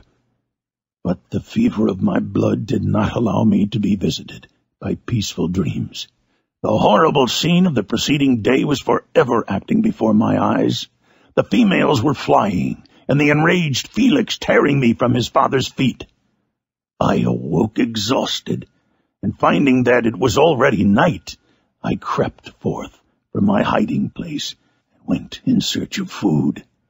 When my hunger was appeased, I directed my steps towards the well-known path that conducted to the cottage. All there was at peace. I crept into my hovel and remained in silent expectation of the accustomed hour when the family arose. That hour passed. The sun mounted high in the heavens, but the cottagers did not appear. I trembled violently, apprehending some dreadful misfortune. The inside of the cottage was dark, and I heard no motion. I cannot describe the agony of this suspense. Presently 2 countrymen passed by, but pausing near the cottage, they entered into conversation, using violent gesticulations. But I did not understand what they said, as they spoke the language of the country, which differed from that of my protectors. Soon after, however, Felix approached with another man. I was surprised, as I knew that he had not quitted the cottage that morning, and waited anxiously to discover from his discourse the meaning of these unusual appearances. "Do you consider," said his companion to him, "that you will be obliged to pay 3 months' rent, and to lose the produce of your garden? I do not wish to take any unfair advantage, and I beg, therefore, that you will take some days to consider of your determination." "It is utterly useless," replied Felix. "We can never again inhabit your cottage. The life of my father is in the greatest danger, owing to the dreadful circumstance that I have related. My wife and my sister will never recover from their horror. I entreat you not to reason with me any more. Take possession of your tenement, and let me fly from this place." Felix trembled violently as he said this. He and his companion entered the cottage, in which they remained for a few minutes, and then departed. I never saw any of the family of de Lacy more. I continued for the remainder of the day in my hovel in a state of utter and stupid despair. My protectors had departed, and had broken the only link that held me to the world. For the first time, the feelings of revenge and hatred filled my bosom, and I did not strive to control them, but allowing myself to be borne away by the stream, I bent my mind towards injury and death. When I thought of my friends, the mild voice of De Lacy, the gentle eyes of Agatha, and the exquisite beauty of the Arabian, these thoughts vanished, and a gush of tears somewhat soothed me. But again, when I reflected that they had spurned and deserted me, anger returned, a rage of anger, and unable to injure anything human, I turned my fury towards inanimate objects. As night advanced, I placed a variety of combustibles around the cottage, and after having destroyed every vestige of cultivation in the garden, I waited with forced impatience until the moon had sunk to commence my operations. As the night advanced, a fierce wind arose from the woods and quickly dispersed the clouds that had loitered in the heavens. The blast tore along like a mighty avalanche and produced a kind of insanity in my spirits that burst all bounds of reason and reflection. I lighted the dry branch of a tree and danced with fury around the devoted cottage, my eyes still fixed on the western horizon, the edge of which the moon nearly touched. A part of its orb was at length hid, and I waved my brand. It sank, and with a loud scream I fired the straw and heath and bushes which I had collected. The wind fanned the fire, and the cottage was quickly enveloped by the flames, which clung to it and licked it with their forked and destroying tongues. As soon as I was convinced that no assistance could save any part of the habitation, I quitted the scene and sought for refuge in the woods. And now, with the world before me, whither should I bend my steps? I resolved to fly far from the scene of my misfortunes. But to me, hated and despised, every country must be equally horrible. At length the thought of you crossed my mind. I learned from your papers that you were my father, my creator, and to whom could I apply with more fitness than to him who had given me life? Among the lessons that Felix had bestowed upon Safie, geography had not been omitted. I had learned from these the relative situations of the different countries of the earth. You had mentioned Geneva as the name of your native town, and towards this place I resolved to proceed. But how was I to direct myself?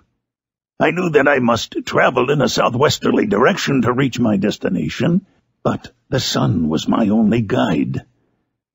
I did not know the names of the towns that I was to pass through, nor could I ask information from a single human being. But I did not despair. From you only could I hope for succor. Although towards you I felt no sentiment but that of hatred. Unfeeling, heartless creator, you had endowed me with perceptions and passions, and then cast me abroad, an object for the scorn and horror of mankind. But on you only had I any claim for pity and redress, and from you I determined to seek that justice which I vainly attempted to gain from any other being that wore the human form. My travels were long, and the sufferings I endured intense. It was late in autumn when I quitted the district where I had so long resided. I traveled only at night, fearful of encountering the visage of a human being. Nature decayed around me, and the sun became heatless. Rain and snow poured around me. Mighty rivers were frozen. The surface of the earth was hard and chill and bare, and I found no shelter. Oh, earth, often did I imprecate curses on the cause of my being. The mildness of my nature had fled, and all within me was turned to gall and bitterness. The nearer I approached to your habitation, the more deeply did I feel the spirit of revenge enkindled in my heart. Snow fell, and the waters were hardened, but I rested not. A few incidents now and then directed me, and I possessed a map of the country. But I often wandered wide from my path. The agony of my feelings allowed me no respite. No incident occurred from which my rage and misery could not extract its food. But a circumstance that happened when I arrived on the confines of Switzerland, when the sun had recovered its warmth, and the earth again began to look green, confirmed in an especial manner the bitterness and horror of my feelings. I generally rested during the day, and traveled only when I was secured by night from the view of man. One morning, however, finding that my path lay through a deep wood, I ventured to continue my journey after the sun had risen. The day, which was one of the first of spring, cheered even me by the loveliness of its sunshine and the balminess of the air. I felt emotions of gentleness and pleasure that had long appeared dead revive within me. Half surprised by the novelty of these sensations, I allowed myself to be borne away by them, and forgetting my solitude and deformity, dared to be happy. Soft tears again bedewed my cheeks, and I even raised my humid eyes with thankfulness toward the blessed sun, which bestowed such joy upon me. I continued to wind among the paths of the wood until I came to its boundary, which was skirted by a deep and rapid river, into which many of the trees bent their branches, now budding with the fresh spring. Here I paused, not exactly knowing what path to pursue, when I heard the sound of voices that induced me to conceal myself under the shade of a cypress. I was scarcely hid when a young girl came running towards the spot where I was concealed, laughing as if she ran away from someone in sport. She continued her course along the precipitous sides of the river, when suddenly her foot slipped, and she fell into the rapid stream. I rushed from my hiding place, and with extreme labor from the force of the current, saved her and dragged her to shore. She was senseless, and I endeavored by every means in my power to restore animation, when I was suddenly interrupted by the approach of a rustic, who was probably the person from whom she had playfully fled. On seeing me, he darted towards me, and tearing the girl from my arms, hastened towards the deeper parts of the wood. I followed speedily, I hardly knew why, but when the man saw me draw near, he aimed a gun, which he carried, at my body, and fired. I sank to the ground, and my injurer, with increased swiftness, escaped into the wood. This was then the reward of my benevolence. I had saved a human being from destruction, and as a recompense I now writhed under the miserable pain of a wound which shattered the flesh and bone. The feelings of kindness and gentleness which I had entertained but a few moments before gave place to hellish rage and gnashing of teeth. Inflamed by pain, I vowed eternal hatred and vengeance to all mankind. But the agony of my wound overcame me. My pulses paused, and I fainted. For some weeks I led a miserable life in the woods, endeavoring to cure the wound which I had received. The ball had entered my shoulder, and I knew not whether it had remained there or passed through. At any rate, I had no means of extracting it. My sufferings were augmented also by the oppressive sense of the injustice and ingratitude of their infliction.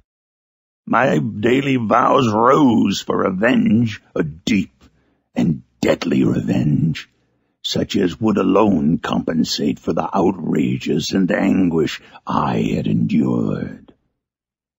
After some weeks my wound healed, and I continued my journey. The labors I endured were no longer to be alleviated by the bright sun or gentle breezes of spring. All joy was but a mockery, which insulted my desolate state, and made me feel more painfully that I was not made for the enjoyment of pleasure. But my toils now drew near a close, and in 2 months from this time I reached the environs of Geneva. It was evening when I arrived, and I retired to a hiding-place among the fields that surround it, to meditate in what manner I should apply to you. I was oppressed by fatigue and hunger, and far too unhappy to enjoy the gentle breezes of evening, or the prospect of the sun setting behind the stupendous mountains of Jura. At this time, a slight sleep relieved me from the pain of reflection, which was disturbed by the approach of a beautiful child, who came running into the recess I had chosen, with all the sportiveness of infancy. Suddenly, as I gazed on him, an idea seized me that this little creature was unprejudiced, and had lived too short a time to have imbibed a horror of deformity. If, therefore, I could seize him and educate him as my companion and friend, I should not be so desolate in this peopled earth. Urged by this impulse, I seized on the boy as he passed, and drew him towards me. As soon as he beheld my form, he placed his hands before his eyes, and uttered a shrill scream. I drew his hand forcibly from his face and said, "Child, what is the meaning of this? I do not intend to hurt you. Listen to me." He struggled violently. "Let me go," he cried. "Monster! Ugly wretch! You wish to eat me and tear me to pieces. You are an ogre. Let me go, or I will tell my papa." "You will never see your father again. You must come with me." "Hideous monster, let me go. My papa is a magistrate. He is Monsieur Frankenstein. He will punish you. You dare not keep me." "Frankenstein? You belong then to my enemy, to him towards whom I have sworn eternal revenge. You shall be my first victim." The child still struggled and loaded me with epithets which carried despair to my heart.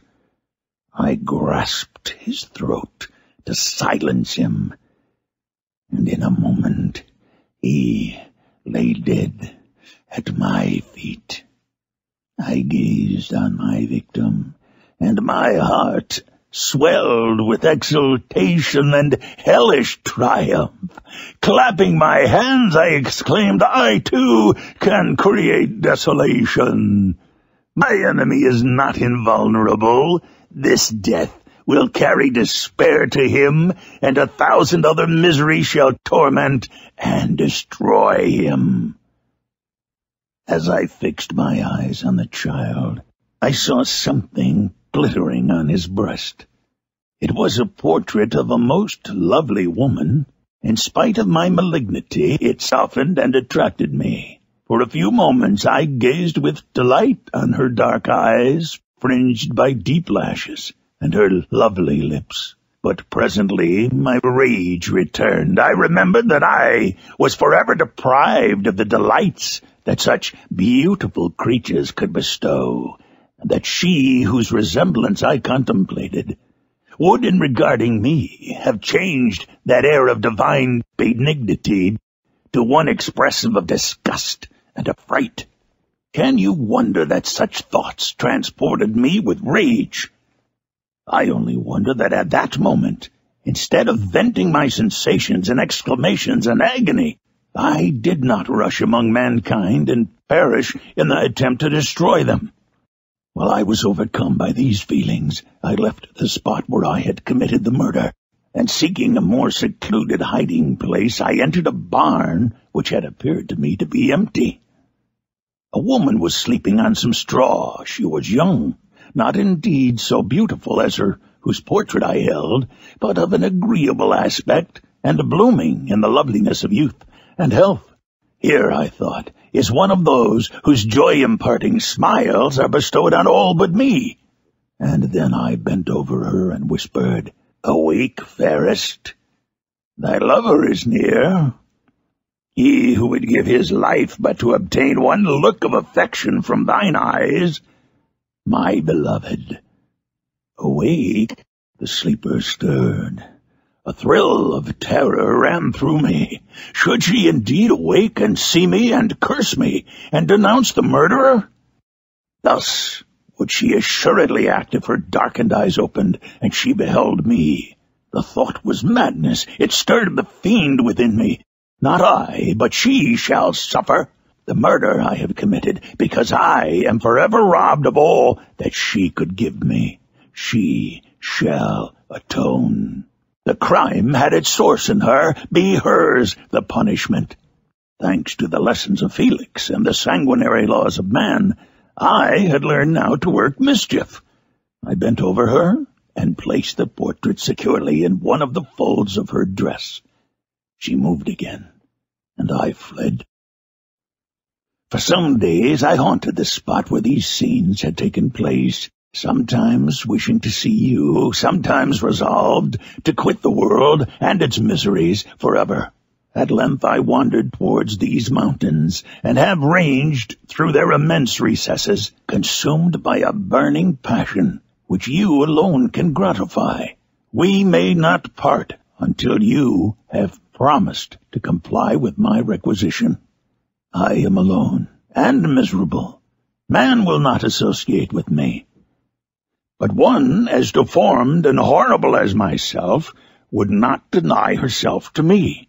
My companion must be of the same species and have the same defects. This being you must create.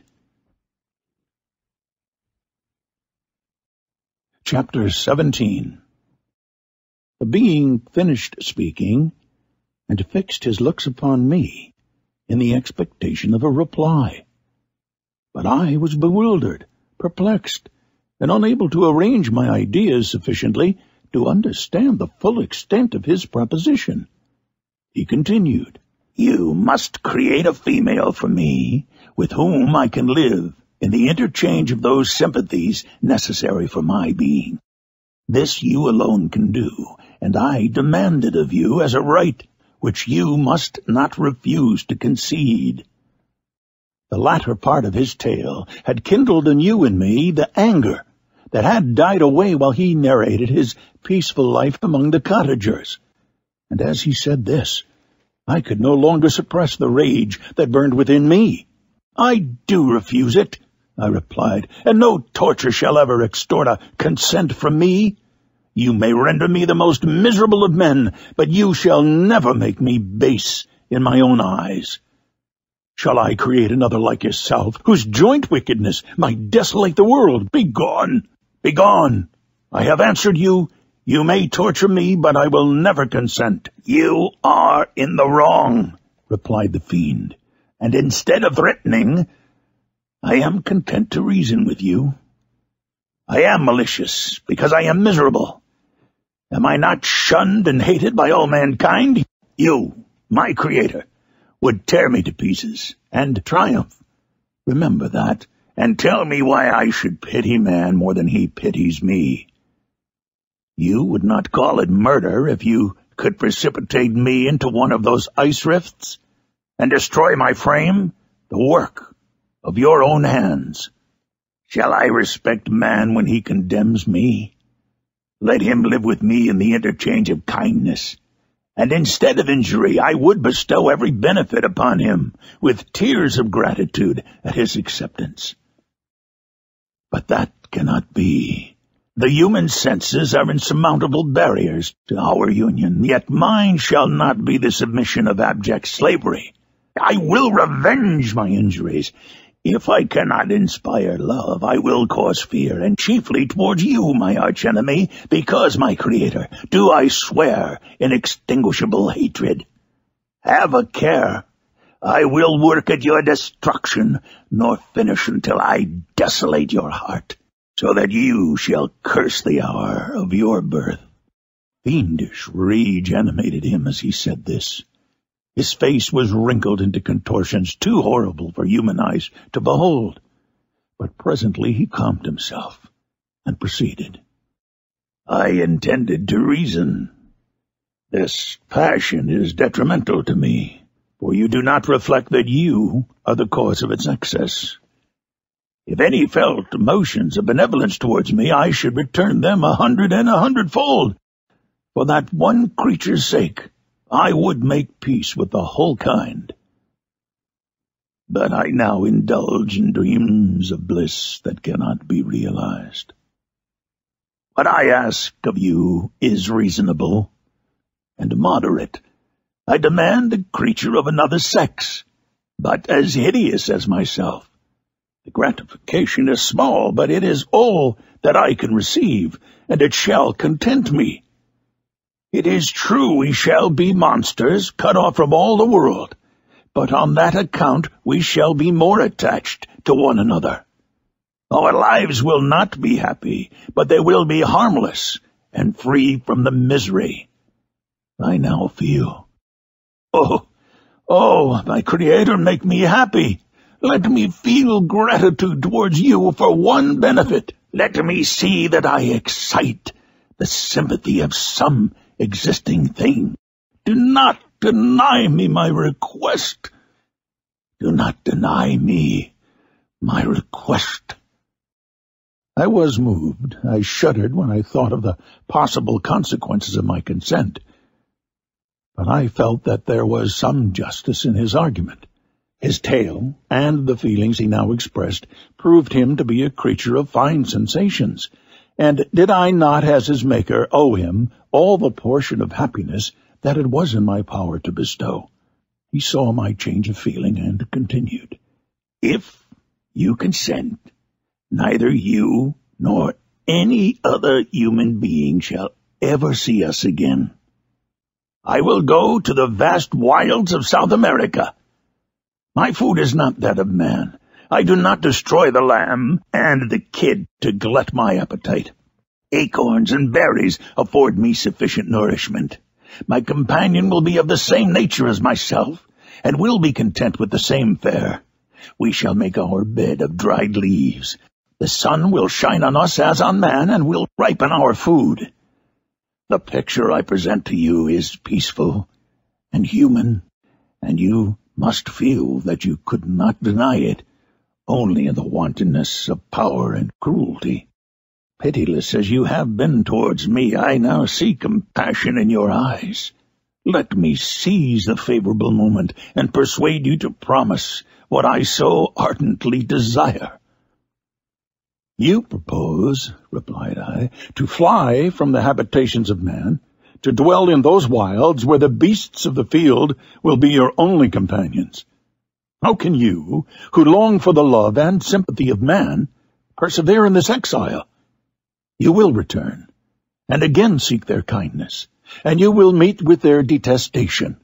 Your evil passions will be renewed, and you will then have a companion to aid you in the task of destruction. This may not be. Cease to argue the point, for I cannot consent." "But a moment ago you were moved by my representations, and why do you again harden yourself to my complaints? I swear to you, by the earth which I inhabit, and by you that made me, that with the companion you bestow, I will quit the neighborhood of man, and dwell, as it may chance, in the most savage of places. My evil passions will have fled, for I shall meet with sympathy. My life will flow quietly away, and in my dying moments I shall not curse my Maker." His words had a strange effect upon me. I compassionated him, and sometimes felt a wish to console him, but when I looked upon him, when I saw the filthy mass that moved and talked, my heart sickened, and my feelings were altered to those of horror and hatred. I tried to stifle these sensations. I thought that, as I could not sympathize with him, I had no right to withhold from them the small portion of happiness which was yet in my power to bestow. "You swear," I said, "to be harmless, but have you not already shown a degree of malice that should reasonably make me distrust you? May not even this be a feint that will increase your triumph by affording a wider scope for your revenge?" "How is this? I must not be trifled with, and I demand an answer." "If I have no ties and no affections, hatred and vice must be my portion. The love of another will destroy the cause of my crimes, and I shall become a thing of whose existence everyone will be ignorant. My vices are the children of a forced solitude that I abhor, and my virtues will necessarily arise when I live in communion with an equal. I shall feel the affections of a sensitive being, and become linked to the chain of existence and events from which I am now excluded." I paused some time to reflect on all he had related, and the various arguments which he had employed. I thought of the promise of virtues which he had displayed on the opening of his existence, and the subsequent blight of all kindly feeling by the loathing and scorn which his protectors had manifested towards him. His power and threats were not omitted in my calculations. A creature who could exist in the ice caves of the glaciers, and hide himself from pursuit among the ridges of inaccessible precipices, was a being possessing faculties it would be vain to cope with. After a long pause of reflection, I concluded that the justice due both to him and my fellow creatures demanded of me that I should comply with his request. Turning to him, therefore, I said, "I consent to your demand, on your solemn oath to quit Europe forever, and every other place in the neighborhood of man, as soon as I shall deliver into your hands a female who will accompany you in your exile." "I swear," he cried, "by the sun, and by the blue sky of heaven, and by the fire of love that burns my heart, that if you grant my prayer while they exist, you shall never behold me again. Depart to your home and commence your labors. I shall watch their progress with unalterable anxiety, and fear not, but that when you are ready, I shall appear." Saying this, he suddenly quitted me, fearful, perhaps, of any change in my sentiments. I saw him descend the mountain with greater speed than the flight of an eagle, and quickly lost among the undulations of the sea of ice. His tail had occupied the whole day, and the sun was upon the verge of the horizon when he departed.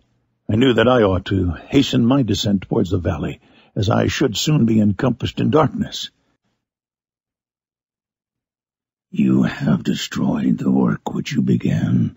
What is it that you intend? Do you dare to break your promise? I have endured toil and misery.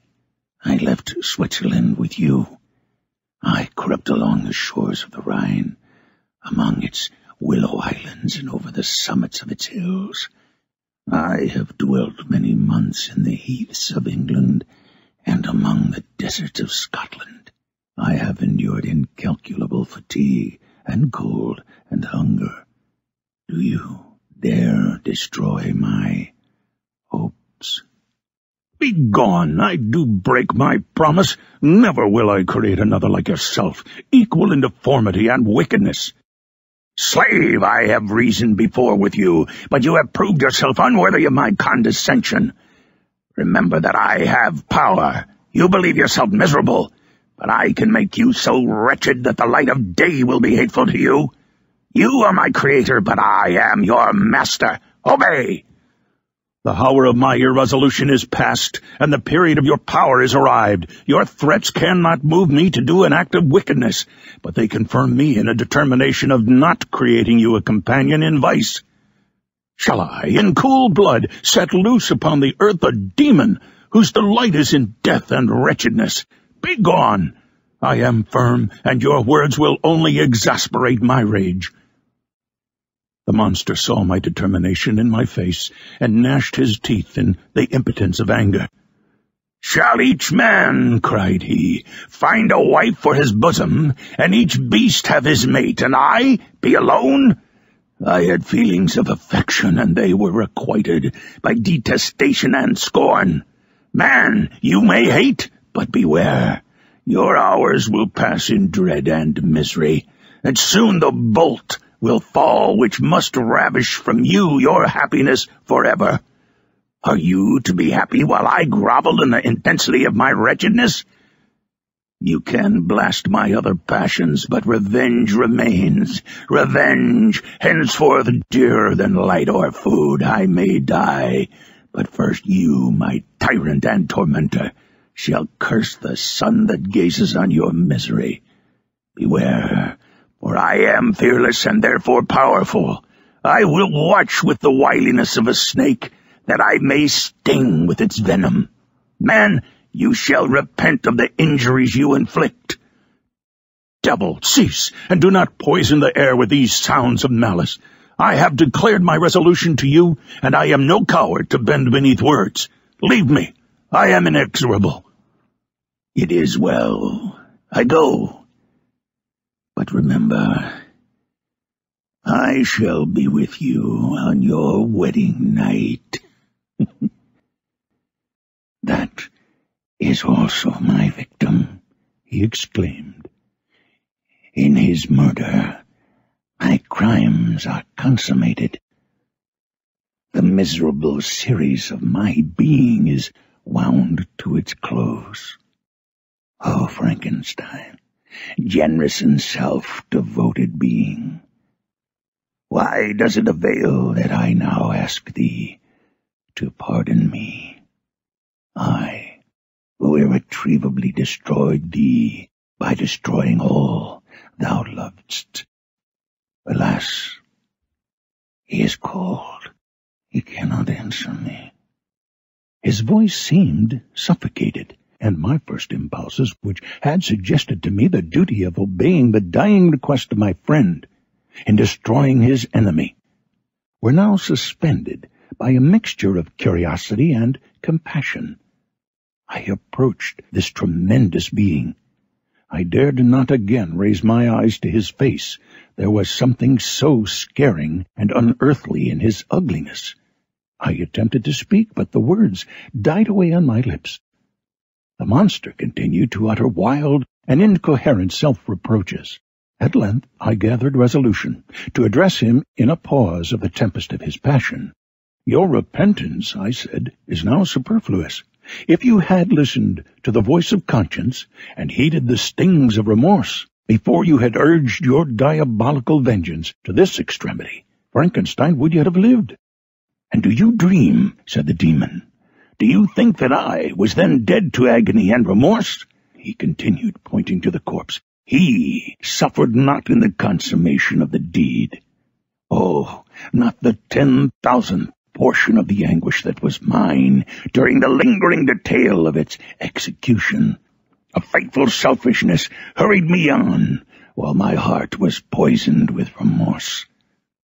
Think you that the groans of Clerval were music to my ears? My heart was fashioned to be susceptible of love and sympathy, and when wrenched by misery to vice and hatred, it did not endure the violence of the change without torture, such as you cannot even imagine. After the murder of Clerval, I returned to Switzerland, heartbroken and overcome. I pitied Frankenstein. My pity amounted to horror. I abhorred myself, but when I discovered that he, the author at once of my existence and of its unspeakable torments, that while he dared to hope for happiness, that while he accumulated wretchedness and despair upon me, he sought his own enjoyment in feelings and passions from the indulgence of which I was forever barred, Then impotent envy and bitter indignation filled me with an insatiable thirst for vengeance. I recollected my threat and resolved that it should be accomplished. I knew that I was preparing myself for deadly torture, but I was the slave, not the master, of an impulse which I detested yet could not disobey. Yet when she died, nay, then I was not miserable. I had cast off all feeling, subdued all anguish, to riot in the excess of my despair. Evil thenceforth became my good. Urged thus far, I had no choice but to adapt my nature to an element which I had willingly chosen. The completion of my demoniacal design became an insatiable passion. And now it is ended. There is my last victim.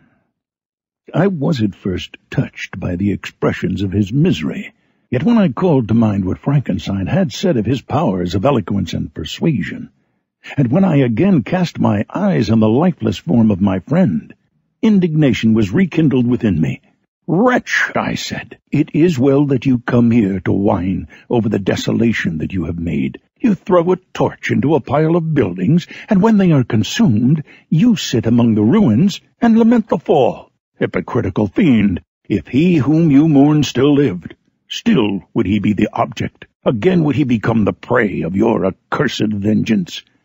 It is not pity that you feel. You lament only because the victim of your malignity is withdrawn from your power." "Oh, it is not thus, interrupted the being. "Yet such must be the impression conveyed to you by what appears to be the purport of my actions. Yet I seek not a fellow feeling in my misery. No sympathy may I ever find. When I first sought it, it was the love of virtue, the feelings of happiness and affection with which my whole being overflowed, that I wished to be participated.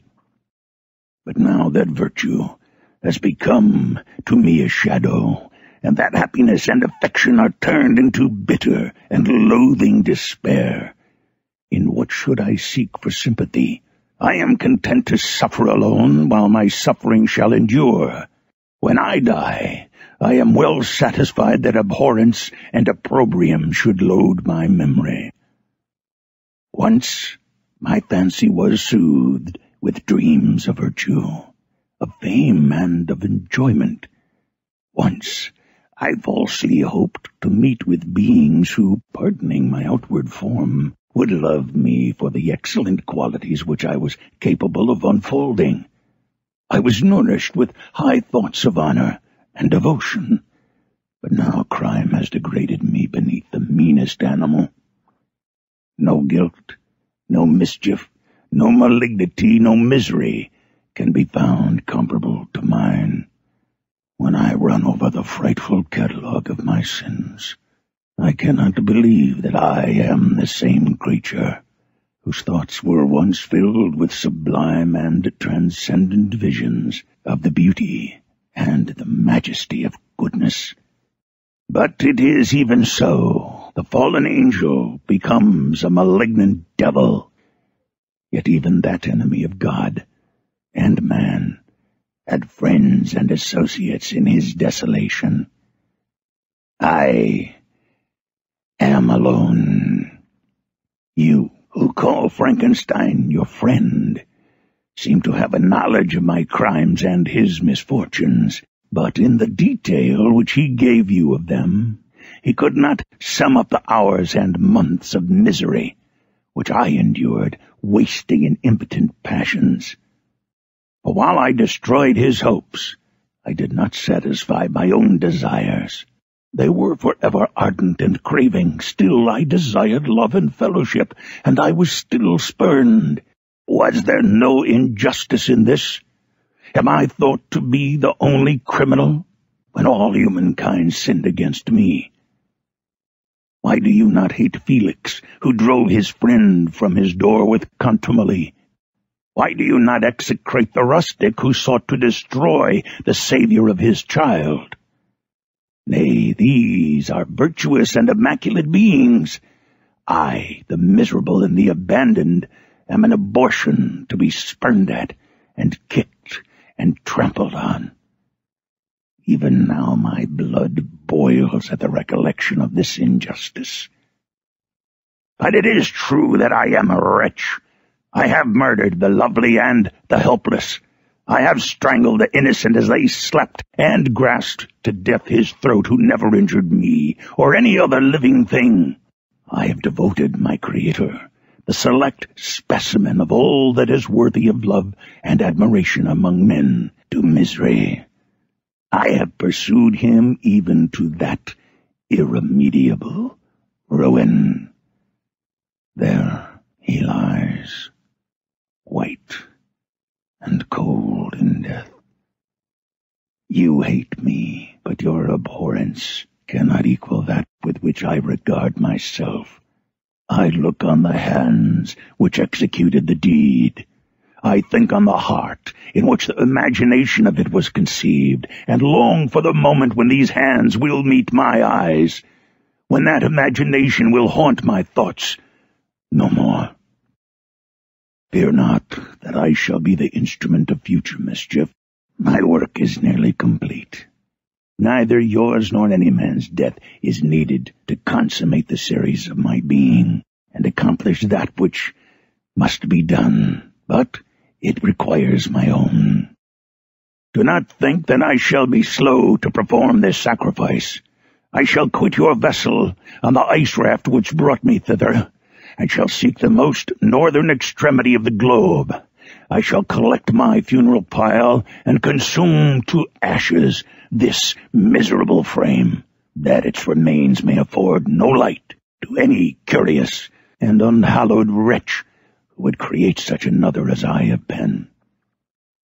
I shall die. I shall no longer feel the agonies which now consume me, or be the prey of feelings unsatisfied, yet unquenched. He is dead who called me into being, and when I shall be no more, the very remembrance of us both will speedily vanish. I shall no longer see the sun or stars, or feel the winds play on my cheeks. Light, feeling, and sense will pass away, and in this condition must I find my happiness. Some years ago, when the images which this world affords first opened upon me, when I felt the cheering warmth of summer, and heard the rustling of the leaves and the warbling of the birds, and these were all to me, I should have wept to die. Now it is my only consolation. Polluted by crimes and torn by the bitterest remorse, where can I find rest but in death? Farewell, I leave you, and in you the last of humankind, whom these eyes will ever behold. Farewell, Frankenstein, if thou wert yet alive, and yet cherished a desire of revenge against me, it would be better satiated in my life than in my destruction. But it was not so.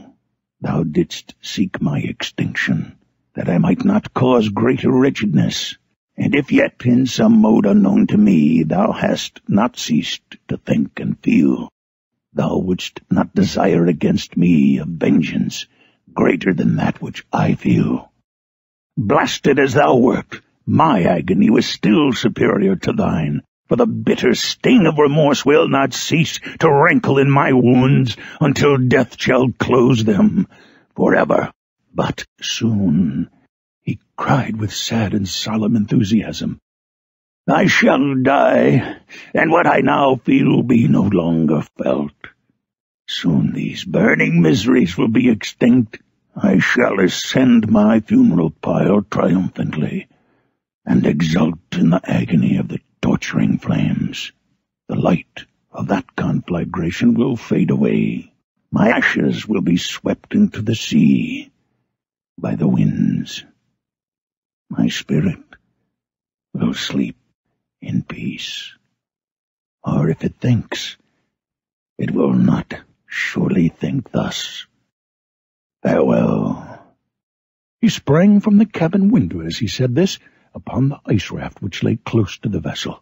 He was soon borne away by the waves and lost in darkness and distance.